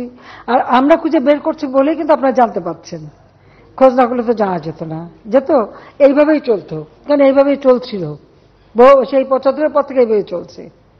তো এখন আমরা এর বিরুদ্ধে ব্যবস্থা নিচ্ছি, যে ব্যবস্থা অব্যাহত থাকবেই, এখানে তো আর কোনো দ্বিধা নেই। আমি ওটা বিশ্বাস করি না যে আমি এটা ধরলেই একবারে আমার সরকারি ইমেজ নষ্ট হবে, নো, আমি এটা বিশ্বাস করি না। আমার দায়িত্বই হচ্ছে যে অন্তত এই যে সমস্ত অনিয়মগুলি আছে সেগুলি ধরে একটা জায়গায় নিয়ে আসা, দেশটাকে সুস্থভাবে নিয়ে আসা, সেটা আমরা পদক্ষেপ নিয়েছি, কাজে এটা অব্যাহত থাকবে। আর চীনের সাথে সেটা তো অনেক আলোচনা হয়ে গেল এবং তালিকাও দিয়ে দিয়েছি। কাজে সেখানে আমাদের, আমি তো বললাম যে আমরা সকলের সাথে বন্ধুত্ব নিয়ে চলা, ওই নীতি নিয়ে আমরা চলছি, কাজে এটা আমাদের অব্যাহত থাকবে। আমি চীনের রাষ্ট্রপতি, প্রধানমন্ত্রী সবাইকে দাওয়াতও দিয়ে আসতে, বাংলাদেশে আসতে। চীন নিয়ে তো আর কোনো প্রশ্ন আছে? ধন্যবাদ মাননীয় প্রধানমন্ত্রী। আমার মনে হয় আমার সহকর্মীর দুর্নীতি নিয়ে প্রশ্নটা যথার্থ করেছেন। যেটা মাননীয় প্রধান বিচারপতি বলেছেন যে সরকারের সমস্ত উন্নয়ন প্রশ্নবিদ্ধ হচ্ছে দুর্নীতির কারণে। দুর্নীতি দমন কমিশনের চেয়ারম্যান একটি চমৎকার কথা বলেছেন যে সরকার দুর্নীতি দমন কমিশন করেছে যাতে দুর্নীতির যে স্রোত, এই স্রোতটা যাতে ঠেকানো যায়। তো তিনি একটি প্রশ্ন তুলেছেন যে বিভিন্ন দপ্তরে দুর্নীতির উৎসমুখ খোলা রেখে সেখান থেকে যদি দুর্নীতির সাইক্লোন আসে তাহলে দুদকের পক্ষে একার পক্ষে সম্ভব না। এবং তিনি আরেকটি কথা বলেছেন যে দুর্নীতি যারা করে তারা বিভিন্ন দপ্তরে, আমরা অনেক বড় বড় প্রতিষ্ঠান, আপনি যেটি বলেছেন এটা ধন্যবাদ জানাই, যে অনেক প্রতিষ্ঠান এরকম মনে করে যে তাদের দুর্নীতি সম্পর্কে নিউজ করলে পরে সাংবাদিকরা ভাবমূর্তি ক্ষুণ্ণ করছে, কিন্তু আপনি বলছেন যে না, সেটা ঠিক না, ভাবমূর্তির প্রশ্ন না, সত্য যদি হয় তাহলে আমরা বিচারটা নিব। তা আমরা দেখেছি সাংবাদিকরা চেষ্টা করেছেন তাদের দিক থেকে যতটা সম্ভব, কিন্তু আমরা 2-3টি জায়গায় দেখছি যে তথ্য প্রবাহের ক্ষেত্রে একটা ঘাটতি হচ্ছে, যার ফলে সাংবাদিকরা কাজ করতে পারছে না। একটি হচ্ছে যেমন রপ্তানি আয় নিয়ে একটা মানে সমন্বয়হীনতা, বাংলাদেশ ব্যাংক, এপিবি এবং কি বলে এনবিআর, এটি আপনার মাননীয় উপদেষ্টা মহোদয় বলেছেন। তো এটি নিয়ে যখন সাংবাদিকরা প্রশ্ন করতে গেল তখন দেখা গেল যে সাংবাদিকদেরকে প্রকৃত তথ্য দেওয়ার ক্ষেত্রে বারিত করা হলো। বাংলাদেশ ব্যাংক, কেন্দ্রীয় ব্যাংক, তারা আগে রেগুলার একটা তথ্য দিত, তারা এখন একটা পিরিয়ডিক টাইম অনুযায়ী এই তথ্যগুলি দিচ্ছে না, যেটি সাংবাদিকদের প্রতিনিয়ত দরকার। আর কাজে একটি জায়গায় যদি তথ্যের ভিতরে ঘাটতি থাকে, তথ্য যদি সাংবাদিকরা না পায়, আপনি যুগান্তকারী একটা আইন করেছিলেন, আমাদের তথ্য অধিকার আইন, আমরা তো এই আইন প্রক্রিয়ার সঙ্গে সংযুক্ত ছিলাম, এবং সেখানে কিন্তু কতগুলি সুনির্দিষ্ট জায়গা ছাড়া বাকি তথ্যগুলিকে অবারিত করার চেষ্টা করা হয়েছে। কাজে আপনি যেভাবে যে মানসিকতা নিয়ে বললেন যে ভাবমূর্তি প্রশ্নটা, আপনি যখন বাংলাদেশে স্বাস্থ্যের, আপনি করোনা নিয়ে সমস্ত চ্যালেঞ্জ মোকাবেলা করছেন, তখন স্বাস্থ্যের ক্ষেত্রে নড়বড়ে অবস্থাটা আমরা দেখলাম। ড্রাইভার মালিক চলে আসলো, আমাদের প্রতিষ্ঠান পিএসসি, আমাদের প্রতিষ্ঠান এনবিআর, আমাদের প্রতিষ্ঠান পুলিশ, এইখানে যে দুর্নীতিগুলি হচ্ছে, কেউ কেউ এটা বলার চেষ্টা করেন যে এখানে হয় যোগ্য যারা আছেন তারা কাজ করতে পারছেন না প্রভাবের কারণের জন্য, অথবা যাদের এটা নিয়ন্ত্রণ করবার কথা তারাই এটার সঙ্গে জড়িয়ে পড়ছেন। কাজেই ঘটনা বের হওয়ার আগে যদি, যেটি দুদকের চেয়ারম্যান বলেছেন যে দুর্নীতির উৎসমুখ বন্ধ করবার জন্য আপনার প্রশাসন বা আপনার দল বা রাজনৈতিকভাবে প্রভাবশালী বা অন্যভাবে প্রভাবশালী যারা আছে তাদেরকে নিয়ন্ত্রণ করবার জন্য অভ্যন্তরীণভাবে আপনি কিছু করবেন কিনা? কথা হচ্ছে, আসলে দুর্নীতিটা তো নিচের দিক থেকেই বেশি হচ্ছে, এটা হলো বাস্তবতা। তার উৎসমুখ, সেটা কোন জায়গায় কোন উৎসমুখ কয়টা খুঁজবেন। আর তথ্য ব্যাপারে যেটা বলবো, যে এনবিআর যখন তথ্য দেয় সে হিসাব করে তার ট্যাক্স কত আসলো, সে ওইটা বুঝে বলে। আর আমাদের হিসাব থেকে, বাণিজ্য থেকে যখন বলে তখন তারা কতটা রপ্তানি করতে বলো সেটা বলে। তা আজকে আমি যে একটা, আপনারা জানেন যে একটা কর্মসূচিতে আমি ছিলাম, তখন আমি বাণিজ্য মন্ত্রীর সাথে কথা বললাম। আমি বললাম যে অন্ততপক্ষে এই যে তোমাদের একটা হিসাব যে আমার এত রপ্তানি হলো, আর এনবিআর হিসাব করা দেখে যে তার ট্যাক্সটা কতটুকু, রাজস্বকে কতটুকু পেলো, ওইটা কম হলে যে মনে করে যে কম হলো। বিষয়টা তো সেরকম না, এটার একটা সামঞ্জস্য থাকা দরকার। কাজে ওটাকে ওইভাবেই দেখতে হবে যে এনবিআর তার ট্যাক্স কত পেলাম বা রাজস্ব কত পেলাম সেইটার হিসাব নিয়েই সে বেশি থাকে। আর বাণিজ্য মন্ত্রণালয় ভাবে যে না, তাদেরটাই ঠিক। তো এটা আজকে আমি কথা বলে আসছি, ওই যখন আমি ওই যে যারা রপ্তানি ট্রফি দেওয়ার সময়, যে এটা নিয়ে তারা বসবে, বসে একটা জায়গায় আসবে যে এরকম দ্বন্দ্বটা যাতে না থাকে সেটা। আর একটা হচ্ছে যে স্বাস্থ্য থেকে শুরু করে সব জায়গায় দুর্নীতিতে এমন পর্যায়ে ছিল যে কোনো কাজই তো করা যেত না। সেক্ষেত্রে ধীরে ধীরে তো আমরা অনেকটা সহায় নিয়ে আসছি।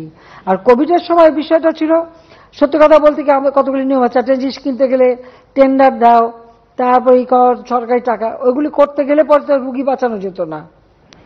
তখন আমাকে কতগুলি সিদ্ধান্ত নিতে হয়েছে তখন, যেটা আমার সমস্ত দরকার নাই। আমার এখন সিরিঞ্জ কিনতে হবে, এখন যদি আমি টেন্ডার দিয়ে যাই তাহলে ভ্যাকসিন দেবো কবে? আমি সোজা প্লেন পাঠিয়ে দিয়েছি, কোথায় পাওয়া যায়? ছোট সিরিঞ্জ লাগবে, পাওয়া যায় না, বড়টা দাম বেশি। আমি হোক দাম বেশি, আমার এক্ষুনি দরকার, কাজে আমাকে আনতে হবে। আমি 3 দিনের মধ্যে আমি প্লেন পাঠালাম, যা পেলাম কিনে নিয়ে 4 দিনের মধ্যে 5 দিনের মধ্যে আমি নিয়ে আসলাম। এখন যদি ওটার উপরে দুর্নীতি ধরতে চান ধরতে পারেন, কিন্তু তখন আমার কাছে ছিল মানুষ বাঁচানোটাই হচ্ছে ফরজ। মানুষকে আমি কিভাবে বাঁচাবো? আমার ভ্যাকসিন কিনতে হবে, ভ্যাকসিন বুকিং দিতে হবে। সরকারিভাবে করতে গেলে দীর্ঘ সময় মানে ইয়ে করতে হবে, টেন্ডার করতে হবে, টাকা দিতে হবে, হ্যানো তেন। আমি কি করবো? আমি ভ্যাকসিনগুলোকে বললাম যে এত টাকা আগে ডিপোজিট দিয়ে বুকিং দিতে হবে। প্রাইভেট সেক্টর দিলে সমস্যা নাই, টাকা আমি দিয়ে দিচ্ছি, তো বুকিং দাও। আমি বুকিং দেওয়ালাম। ভ্যাকসিন রাখার জন্য আমার ফ্রিজার দরকার, -70 বা 75 এই ধরনের ফ্রিজার আমার অভাব। একমাত্র কিছু কিছু ফার্মাসিউটিক্যাল আছে, সেটা তো এনাফ না, এখন আমাদের কিনতে হবে। আমি এখন টেন্ডার দিয়ে কিনতে গেলে আমার কত সময় লাগবে? আর সোজা অনলাইনে বুকিং দিয়ে কোথায় পাওয়া যায় প্লেনে করে উঠায় নিয়ে চলে আসবে। স্যানিটাইজার আনতে হবে, বিরাট মেশিন, প্লেনে ধরে না, ডিসমেন্টেল করে ভেঙে ওগুলি নিয়ে এসে এখানে লাগায়, তারপর আমরা এই যে পিপি তৈরি, বিভিন্ন তৈরি করা এবং সেগুলিকে স্যানিটাইজ করে সাপ্লাই দেওয়া। আমি তো এইভাবে কাজ করেছি। এখন যে সব জায়গায় দুর্নীতি ধরেন, সব দুর্নীতি ধরতে পারবেন। আর ওখানে কোন ড্রাইভার কত টাকা বানালো, কে কি টাকা বানালো, এখন ড্রাইভার লেভেলে যদি করে সেটা খোঁজ করে বের করে আজকে ধরছি বলেই জানতে পারছেন। এতকাল তো জানতে পারেননি, এতকাল তো জানতে পারেননি। আমার বাসায় কাজ করে গেছে পিয়ন, সে এখন 400 কোটি টাকার মালিক। হেলিকপ্টার ছাড়া চলে না। হ্যাঁ, বাস্তব কথা। কি করে বানালো এই টাকা? যখনই আমি জানছি তাকে বাদ দিয়ে তার কার্ডটা সব সিজ করে সব আমার ব্যবস্থা আমি নিচ্ছি। এটা তো হয়, বা এটা তো করে আপনারা এখন ধরার পরে না এগুলি চোখে আসে, তাছাড়া তো হয় না। যখন ধরা পড়ে তখন আমরা ব্যবস্থা নেই। এটা তো একটা মানসিকতা। আর একটা কথা আমি বলি, এটা শুধু আমাদের দেশে বলে না, সারা বিশ্বে যে দেশটাই অর্থনৈতিকভাবে উন্নতি হয় সেখানে কিন্তু এই ধরনের কিছু অনিয়ম কিছু লোকের হাতে চলে যায়। কিছু টাকা পয়সা যারা অপান্ত তাদের হাতেই চলে, তারা বানায়, তারা তো অপেক্ষা করে থাকে। এটা যুগ যুগ ধরে এভাবেই চলে আসছে। হ্যাঁ, এর বিরুদ্ধে ব্যবস্থা নিলে হয়তো সেটা কিছুটা নিয়ন্ত্রণ করা যেতে পারে। আর সাংবাদিকরা তথ্য জোগাড় করে এক জিনিস, আর ফাইল চুরি করা আর এক জিনিস। এখন আমি ভ্যাকসিন কিনবো, আমার সেখানে নেগোসিয়েশন হচ্ছে, জরুরি পেপার, আমার অফিসার দিন রাত 24 ঘন্টা কাজ করছে, কাগজ ফাইলটা রেখে কেবল একটু বাইরে গেল, অমনি আপনাদের এক স্বনামধন্য পত্রিকার এক সাংবাদিক ঢুকে সেই কাগজ চুরি করতে গেল। অফিসার এসে ধরলো, সে সেটা নিয়ে গেল বাথরুমে আটকাতে, সেখান থেকে তাকে বের করা হলো, সে ঢুকালো তার শাড়ির ভিতরে, সেখান থেকে টেনে বের করলো, সেটা বিরাট অপরাধ হয়ে গেল। সে যে ফাইল চুরি করতে গেল এটা কোনো অপরাধ না, সে যে কোনো একটা বড় দেশ তাকে পুরস্কারও দিয়ে দিল, ফাইল চুরির জন্য পুরস্কার পেল। এটা কি দুর্নীতি, ডাকাতি, চুরি, কোনটা? কি ডেফিনেশন দেবেন বলেন আমাকে, কি ডেফিনেশনটা আছে? এই ঘটনা তো ঘটে, এক ঢুকে এই রুম ওই রুম, এই ঘর ওই ঘর, অফিস টফিস সব নিয়ে। এবং এটা যে নতুন একবার করছে, এর আগে আরেকবার, সেটা হচ্ছে নৌপরিবহনে ঢুকে ধরা পড়ার পরে মুচলেখা দিয়ে বেরোয় আসলো, যে আবার আরেক জায়গায়, তারপরে হিরো হয়ে গেল, হিরোইন হয়ে গেল। ঘরের মধ্যে বসে বলতেছে এই হচ্ছে ওই হচ্ছে ওই হচ্ছে, ধরা পড়লো, হিরো হয়ে গেল, অমনি এক বড় দেশ থেকে পুরস্কার পেল, এখন আন্তর্জাতিক খ্যাতি সম্পন্ন হয়ে গেল। যাবো কোথায়, কোথায় বলে আমাকে? অথচ একদম ভুয়া মিথ্যা রেকর্ড করে ছেড়ে দিচ্ছে। আর একটা মনে আছে, একজন বলল তাকে মানে করা হচ্ছে, তার উপরে মাসিক অত্যাচার হচ্ছে, হ্যাঁ হচ্ছে, কোথায় দাঁড়ায় করছে? রাস্তায়। ওখানে আবার একটা সাইনবোর্ড, তাও দেখা যাচ্ছে, লাইট পোস্টও দেখা যাচ্ছে। সে ওটা তার মাথায় নাই যে যেখানে দাঁড়াচ্ছে গাড়ি থেকে অন্যটা ফেলে দিয়ে বললো তাকে নাকি এরকম করা হচ্ছে, কিন্তু পিছনে যে লাগানো সাইনবোর্ড আর ওখানে যে লাইট পোস্ট সেটা তার খেয়াল ছিল না। ধরা পড়লো, ওই ধরলাম কেন, সেটা অপরাধ হয়ে গেল, সেও পুরস্কার পেয়ে গেল। আমি ছেড়ে দিচ্ছি পরে অবশ্য, কিন্তু পুরস্কার তো পেয়ে গেল। তো এই তো মানে বিবেচনা। তা আমি যাবো কোথায়? আমি যা বলি সাবজা বলি, যেটা আমি দেখছি যে এই যে কি কারণে হিরো হয়ে যায়, আর আমরা তো জিরো আছি, কিন্তু আমাদের কোনো সন্দেহ নাই। তো তারপর আমার দেশের মানুষের জন্য কাজ করা আমি করে যাচ্ছি। তবে আমরা তো যখন ধরছি হাতে হাতে ধরা পড়বে যারা, ব্যবস্থা আমরা নেব। আর আপনারা খোঁজ খবর নেন। আর বাংলাদেশ কেন, সারা বিশ্বে এটা যে বড় বড় পত্রিকার মালিক, চ্যানেলের মালিক, এগুলো তো যারা বড় লোক তারাই হয়, সাধারণ মানুষ তো চালাতে পারে না। এটাও তো ঠিক, তাদের ধরতে গেলে নানা কথা শুনতে হবে, কিন্তু তারপর আমি যখন আসি ছাড়বো তো না, অন্য কারোর কথা জানি না, আমি তো ছাড়বো না, সে যেই হোক।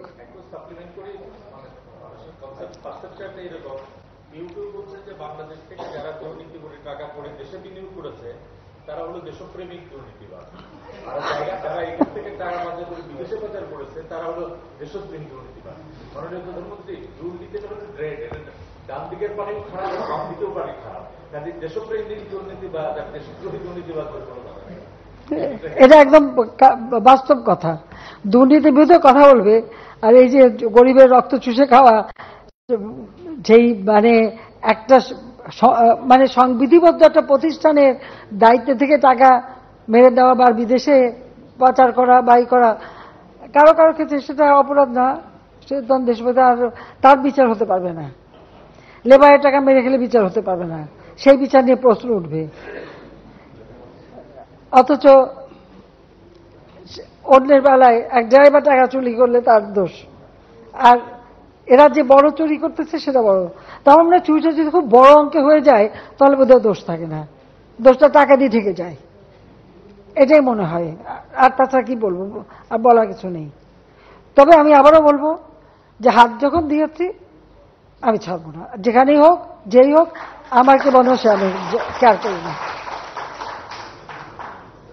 এখানে আপন পর কোনো কিছু আমি জানি না, কাজেই যেখানে পাবো আমি যখন জিরো টলারেন্স বলছি, জিরো টলারেন্স কি আমি এটা করে ছাড়বো যতদূর পারি।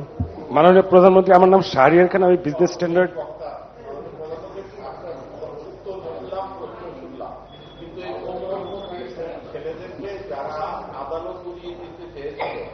এই সাইকেলতে দেখেন আদালত বিরোধিতা কিন্তু তার মধ্যে ঢুকাচ্ছে, তারা সংবিধান বিরোধিতা তাদের সাইকেলকে ঢুকাচ্ছে এবং মুক্তিযোদ্ধাদেরকে প্রত্যক্ষ পরোক্ষ কটাক্ষ করা তাদের মধ্যে ঢুকাচ্ছে। আমাদের যেন কোথায় যেন মাননীয় প্রধানমন্ত্রী ভুল হয়ে যাচ্ছে। আমাদের আপনার হাতে বঙ্গবন্ধুর হাতে যে মুক্তিযুদ্ধের পর জাতীয় সাংস্কৃতিক বিপ্লবের যে ধারা শুরু হয়েছিল, আমাদের জাতীয় সংস্কৃতির বিনির্মাণ, এই বড় জায়গাটায় বোধ আমরা একটু গাফিলতি করে ফেলছি।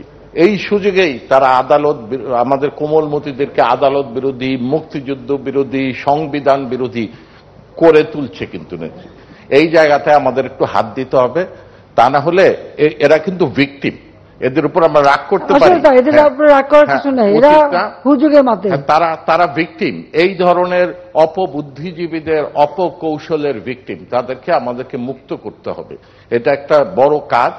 আরেকটা বিষয়, মাননীয় প্রধানমন্ত্রী, আমি তো বিশেষ পত্রিকাগুলির সাথে আমাদেরও যোগাযোগ আছে, ওদের দুইটা হেডলাইন লেখা থাকে, যদি আপনি ভারতের সাথে বেশি চুক্তি টুক্তি করে আসেন তাহলে বলে দেশ বিক্রি, আর খবর নাই যদি আপনি একটু কনজারভেটিভ ডিল করে আসেন তাহলে কিছুই পায় নাই। আর চায়নার ক্ষেত্রে তো লেখা ছিল হচ্ছে যে চায়নার ডেট ট্র্যাপে বাংলাদেশ, কেন এত এত চুক্তি হয়েছে, কিন্তু আপনার পরিমিতির কারণে হেডলাইনটা চেঞ্জ করতে হয়েছে, যেটাকে তারা বলছে যে কিছুই পান নাই। আমরা তো ওখানে যারা ছিলাম দেখেছি যে এইসব বড় বড় কর্পোরেশন দৌড়াদৌড়ি করেছে, চুক্তি সই করলে 100 বিলিয়ন করা যেত, কিন্তু বাংলাদেশের রেস্ট্রেইনের সময় শ্রীলঙ্কার পথে বাংলাদেশ যাবে না। কিন্তু এই কাজগুলি আমরা আরো যত দিন যাচ্ছে, আমাদেরও তো সক্ষমতা বাড়ছে, আমাদের প্রশাসনের সক্ষমতা বাড়ছে, আমরা আরো নেগোশিয়েট করে আরো বেছে প্রজেক্ট নিতে পারবো, এবং কোন প্রজেক্টে আমাদের রিটার্ন বেশি নিতে পারবো সেটা আপনার নির্দেশ। সে কারণে হয়তো প্রজেক্টের ইনটেক কমে যাচ্ছে, এটা ভালো, কারণ এখন আমরা বেছে বেছে করছি। মাননীয় প্রধানমন্ত্রী, সর্বশেষে এই আমাদের কোটা বিরোধী এবং আমাদের শিক্ষক ভাইরাও যে প্রত্যয় যে স্কিম নিয়ে ইয়ে করছে, আমরা খুব সাধারণ মানুষ খুব কষ্ট পেয়েছি এই কারণে যে আপনি 17 কোটি মানুষের জন্য একটা স্কিম দিলেন, আমরা সবাই খুশি।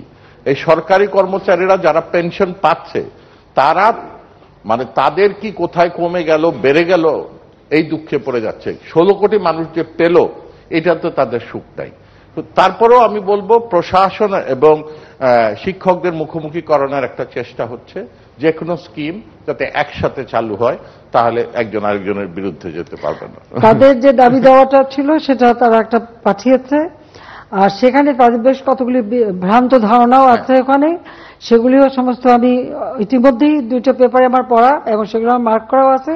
তো এখন আর এর মধ্যে এটা তুলতে চাই না, এই যে আমার কাছে সব লেখাও আছে, আমি নিয়ে আসছি, যে যদি প্রশ্ন ওঠে তাহলে আমি মনে করি যে এখন আমি বলবো না, কিন্তু এটা যেখানে যেখানে এটা করা করবো। যেটা কথা হলো সত্য যে তাদের একটা ভুল ধারণা, যেখানে বোধহয় কোনো পেনশন ফান্ড আছে, পেনশন ফান্ড বলে কিছু নাই।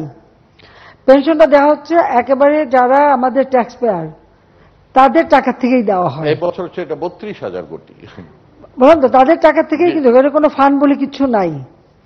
তো আমরা যেটা করতে চাচ্ছি যে সার্বজনীন পেনশন স্কিম করে দিয়েছে সকলের জন্য। এই যে সাংবাদিকরা, যা আজকে কারো চাকরি না থাকলে কালকে তার কিছু করার নাই, কোথায় যাবে তারা, তার পরিবার কোথায় যাবে? সেই ক্ষেত্রে এটা এমনভাবে করা যে আপনারা সবাই এর সঙ্গে যুক্ত হন, এমনকি আপনার পরিবাররাও হতে পারে। আর পেনশন তাদের অনেকগুলি ভুল ধারণা, এখন এটা এত বিস্তারিত বলতে গেলে মানে অনেক সময় লাগবে। যে পেনশন নিয়ে তাদের ধারণাটা এত বিভ্রান্তকর যে তা এর মধ্যে 2-1টা জিনিস আছে, যে সেটা যেটা হচ্ছে 24 না 25, তো ওটা ঠিক করে দেওয়া যাবে, ওটা কোনো ব্যাপার না। আর কয়েকটা বিষয় এগুলো আমি দেখে রেখেছি অলরেডি, দেখে যেগুলো মার্ক করে রেখে দিয়েছে সেগুলো আমরা দেবো। তবে আন্দোলন যখন তারা চালাতে থাক, চালাতে যখন টায়ার্ড হবে তখন বলবো, তার আগে বলা দরকারটা কি, এটাই। আর দ্বিতীয়টা আর প্রথমটা কি একটা বললেন যে সেটা বলে আমাদের জাতীয় সাংস্কৃতিক বিপ্লবটা সম্পন্ন করা, আচ্ছা, তা নাহলে আমাদের বাঙালি সংস্কৃতি এই সকল কিছুর একমাত্র রক্ষা কবচ, অন্যভাবে করা যাবে না, এটা আমাদের মনে হয়। এবং আপনি তার নেতা, আপনি কবিতা পরিষদ আপনার হাতে তৈরি, সাংস্কৃতিক জোটও আপনার হাতে তৈরি, আপনি শুধু আওয়ামী লীগের নেতা নয়, সকল সাংস্কৃতিক আন্দোলনের নেতা, সেই জন্যই আপনার কাছে দাঁড়িয়ে।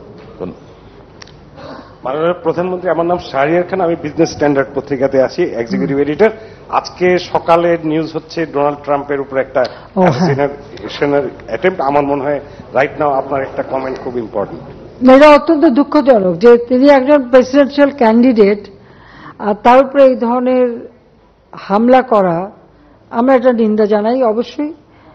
তবে আমেরিকা তাদের গণতন্ত্র নিয়ে অনেক গর্ববোধ করে, অথচ সেখানেই দেখা যাচ্ছে আমরা তো গুলিবোমা খেয়েই অভ্যস্ত, তো অনবরতি খাচ্ছি, তো সেখানে একজন তার অপোনেন্টকে এইভাবে গুলি করা, তা আবার সে ফরমার প্রেসিডেন্ট, এবং সে খুব অল্পের জন্য বেঁচে গেছে, কিন্তু তার একেবারে কানের উপর দিয়ে চলে গেছে। যদি একটু এদিক ওদিক হতো সে আর বাঁচত না। তো এটা আমেরিকার মতো জায়গায় হয় কিভাবে? এটাই আমেরিকার মতো সভ্য দেশে যারা গণতন্ত্রের এত বড় প্রবক্তা, এত বড়, সেই দেশে এই ঘটনা ঘটবে কেন? সেটাও তো আমাদের একটা প্রশ্ন। না, সরকারকে, বাংলাদেশে হলে তো সরকারকে দায়ী করতো, আর যদি না এক গ্রুপ সরকারকে দায়ী করতো, আর এক গ্রুপ যেমন আমি গ্রেনেড হামলা, আমি ভেঙে করে গ্রেনেড দিয়ে নিজেই মারছি বলে দিল। এখানে তো বলার তো কোনো ইয়ে নাই, লাগাম ছাড়া, তো এটা লাগাম ছাড়া, তো সেটাই হয়। কিন্তু ওখানে কিন্তু ওরাও সরকারকে দায়ী করে, আর প্রেসিডেন্ট বাইডেনও এটাকে মানে করছে, মানে নিন্দা করছে যে সেটাও এটা অ্যাকসেপ্টেবল না, গ্রহণযোগ্য না। কাজে এইটুক সভ্যতা তারা আছে। তা আমার মনে হয় যারা এই যে কথায় আমাদের দেশে সব দোষারোপ করার চিন্তা, তাদের এখান থেকে শিক্ষা নেওয়া উচিত। তবে এই ঘটনাটা সত্যি খুব দুঃখজনক যে একমাত্র প্রেসিডেন্সিয়াল ক্যান্ডিডেট তাকে এভাবে হামলা করা করা, তারা এটা নিয়ন্ত্রণ করতে পারছে না। আর আছে কিছু আছে যে আর বলে আছে, আর বলে আছে প্রশ্ন, ঠিক আছে।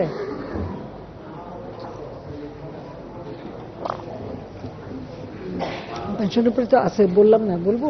মাননীয় প্রধানমন্ত্রী, সব মাইক্রো একটি কথা আছে বাংলা সাহিত্যে, অত্যন্ত সুন্দর কথা, অলৌকিক আনন্দের ভার বিধাতা যাহারে দেন, বক্ষে তার বেদনা অপার। আপনার মধ্যে অলৌকিক আনন্দের ভার আপনার উপরে পড়েছে এবং একই সঙ্গে আপনার বক্ষে অনেক বেদনা। সেই জায়গায় দাঁড়িয়ে আমি সোহেল হায়দার চৌধুরী, আমি দৈনিক নয়া শতাব্দীতে আছি উপসম্পাদক হিসেবে এবং ঢাকা সাংবাদিক ইউনিয়নের সভাপতি।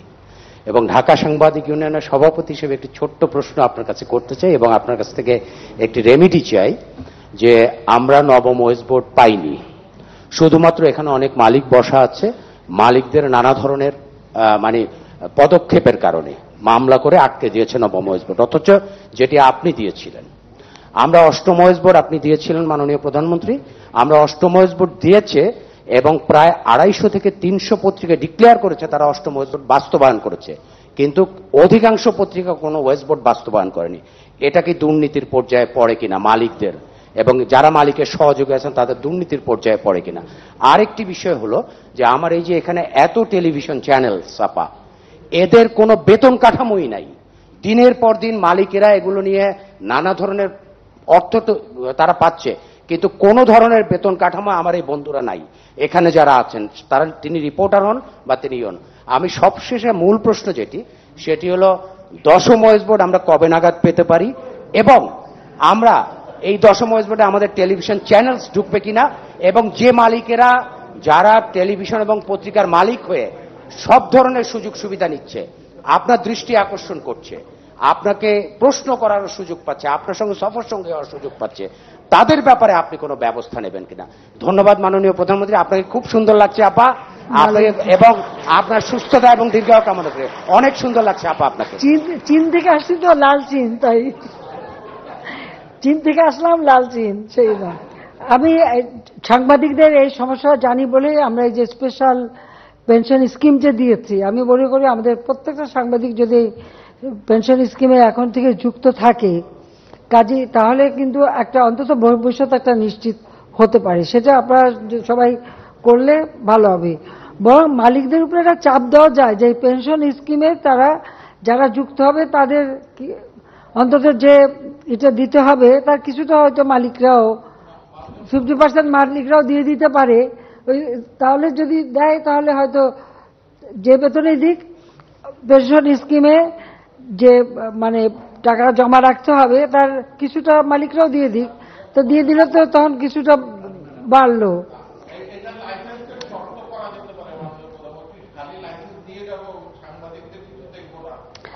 আর কি করবো, লাইসেন্স দিচ্ছি দেখে তো এত চাকরি হচ্ছে, না হলে হতো না তো। মাননীয় প্রধান, না লাইসেন্স দিচ্ছি বলেই তো চাকরিটা হচ্ছে।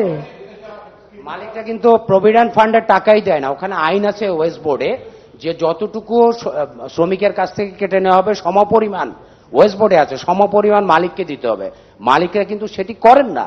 এবং আমাদের সামনে আজকে আমরা বামপন্থীদের একটু হয়, নাইম ভাই বোধহয় প্রেস সেক্রেটারি বাম দিকে প্রশ্ন করার সুযোগ বেশি পেয়েছি আমরা। যাই হোক, মাননীয় প্রধানমন্ত্রী আপনি চাইলে যদি একটু আইন করে দেন, মাননীয় তথ্য ও সম্প্রচার মন্ত্রী সেখানে যথেষ্ট ভূমিকা থাকবে আমি জানি, এবং তিনি যথেষ্ট আন্তরিক। ঠিক আছে, এটা নিয়ে আমরা আলোচনা করবো ওয়েস্ট বোর্ডের ব্যাপারে। আর তবে এখানে তো আবার একটা নব হয়ে আছে, সেখানে তো নবগিরি দেখানো হয়, তো আমরা কি করব, কোথায় যাব? যাও, তারপর বলবো তা বেসরকারি খাত উন্মুক্ত করেছি বলেই তো কাজ, যেটুকু কাজের সুযোগ। আর আমি তো বললাম যে আমি সারা বাংলাদেশের মানুষের এই সার্বজনীন পেনশন স্কিম, আমি আবারও বলবো যে এটা নিজের ভবিষ্যৎটা রক্ষা করার জন্য এটা করা উচিত। আর একটা কথা আমি বলি, পেনশন স্কিম সবকটার ব্যাপারেই প্রযোজ্য, যেটা শুধু একজনই না। যেমন পেনশন যে চাকরি করে সে পেনশন পায়, কিন্তু পেনশন স্কিমে কিন্তু পরিবারের সবাই যুক্ত হতে পারে। বিভিন্ন ধাপ আছে, সেই ধাপে পরিবার সকলে কিন্তু যুক্ত হতে পারে। কাজে সেটা যুক্ত হলে পরে তো ভালো একটা নিজের মানে পরবর্তীকালে আয়ের একটা সুযোগ সৃষ্টি হবে। সেই বিষয়টা খেয়াল রেখে সবাই করলে পর অন্তত কিছুটা তো নিজের মানে নিশ্চয়তা থাকবে ভবিষ্যতের।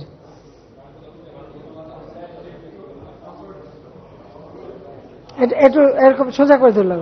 জি, আমার নাম দীপ আজাদ, আমি নাগরিক টিভিতে কাজ করি, আমি ফেডারেল সাংবাদিক ইউনিয়নের মহাসচিব। মানে প্রধানমন্ত্রী, আপনি গুজবের কথা বলছিলেন শুরুতেই। মানে প্রধানমন্ত্রী, গত 6 মাসে জানুয়ারি থেকে জুন 94টা গুজব হয়েছে শুধু নির্দিষ্ট আপনাকে কেন্দ্র করে। গুজব, তথ্য, অপতথ্য, মিথ্যা তথ্য। এর মধ্যে 60% ইউটিউবে, 22% আপনার ফেসবুকে, 18% আপনার টিকটকে। এইভাবে শুধু আপনি না, সমস্ত জায়গায় যখনই আপনার কোনো ঘটনা ঘটে সেই বা কোনো ঘটনা ঘটার না থাকে, দেশ যখন শান্ত থাকে তখন আপনার গুজব তৈরি হয়। আমার প্রশ্ন হচ্ছে যে আপনার এই মুহূর্তে আপনি ডিজিটাল বাংলাদেশ করেছেন, এখন স্মার্ট বাংলাদেশের দিকে আগাচ্ছেন।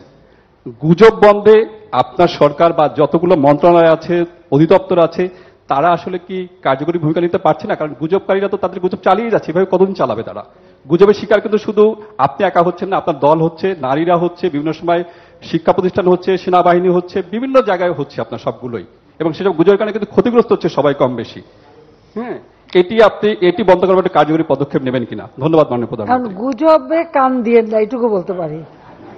মানুষকে বলতে পারি গুজবে কান দিয়েন না, এর বেশি আর কি করতে পারি? গুজব, আর কেউ যদি মিথ্যে কথা বলে শান্তি পায় সেখানে সে মিথ্যে কথা বলেই যাবে, আর যাদের মিথ্যে বলা অভ্যাস সে তো বলেই যাবে। তো যে গুজবটা বন্ধ করার কি পদ্ধতি সেটা একটু বললে ভালো হতো। কারণ আমরা যদি আবার কিছু করতে যাই তো আমরা সাংবাদিক নির্যাতন, তাই না? বলে যে মিডিয়ার গলা টিপে ধরা হলো, তো এটা শাকের করাতে চলার মতো। তো এটা সাংবাদিকদের কাছে আমার অনুরোধ, যে সমস্ত গুজবটা শুনলে আপনারা সাথে সাথে নিজেরা একটু ব্যবস্থা নেন, যেন এটা যে গুজব সেটা একটু ছড়াই দেন, যে যারা গুজব করে তাদেরকে একটু এক্সপোজ করা, যেটা কারা। তবে ওই যে মানে কে কি বললো ওটা কান না দিলে হলো, আমি তো কান দেই না, আমি তো জানি যে বলবি, তো ওটা শুনে লাভটা কি? আর ওটা নিয়ে মন খারাপ করারও কিছু নাই। কারণ আমি আমার নিজের নীতিতে ঠিক আছে কিনা, আমার দেশের জন্য আমি কাজ ঠিকমতো করছি কিনা সেটাই আমি দেখি। আমরা যে কটা প্রজেক্ট নেই, এটা আমি আপনার আগে চীনের পোস্টের সাথে একটু যুক্ত করতে চাই। সেটা হলো আমরা যখন প্রজেক্ট নেই তখন আগে আমি আগেও বলছি এখনো বলছি, সবার আগে আমার হিসাবটা কি, এই প্রজেক্টটা সম্পন্ন হলে এর প্রতিদিন আমার দেশ কি পাবে, রিটার্নটা কি আসবে, সেটা আমি বিবেচনা নিই। আর যার কাছে যে দেশ থেকে আমি যত লোন নিই, কেউ একটা বিশাল আকারে দিলেই যে ঝাঁপিয়ে পড়বো তা না। আমাদের একটা হিসাব থাকে যে কতটুকু লোন আমি নেব, সেটা আমার মানে ফেরত দেওয়ার ক্ষমতা আছে কিনা, বা কতটুকু আমার কাজে লাগবে কিনা, আর যে জিনিসটা আমি তৈরি করব সেটাও আমি বিবেচনা করে দেখি। চীনের সাথে আমাদের এবার যে চুক্তি, তার সাথে সাথে আমি কিন্তু এটাও আমরা ঠিক করে এসেছি, আমি বলছি যে কোন কোন জায়গায় আমরা এই অর্থ নেব এবং কাজে লাগাবো, সেটা ওই যৌথভাবে তাদেরও লোক আসবে, আমরাও নিজেরা আমাদের টিম করে বসে আমরা প্রত্যেকটা প্রজেক্ট নিজেরা সিলেক্ট করে দেন আমরা টাকা নেব।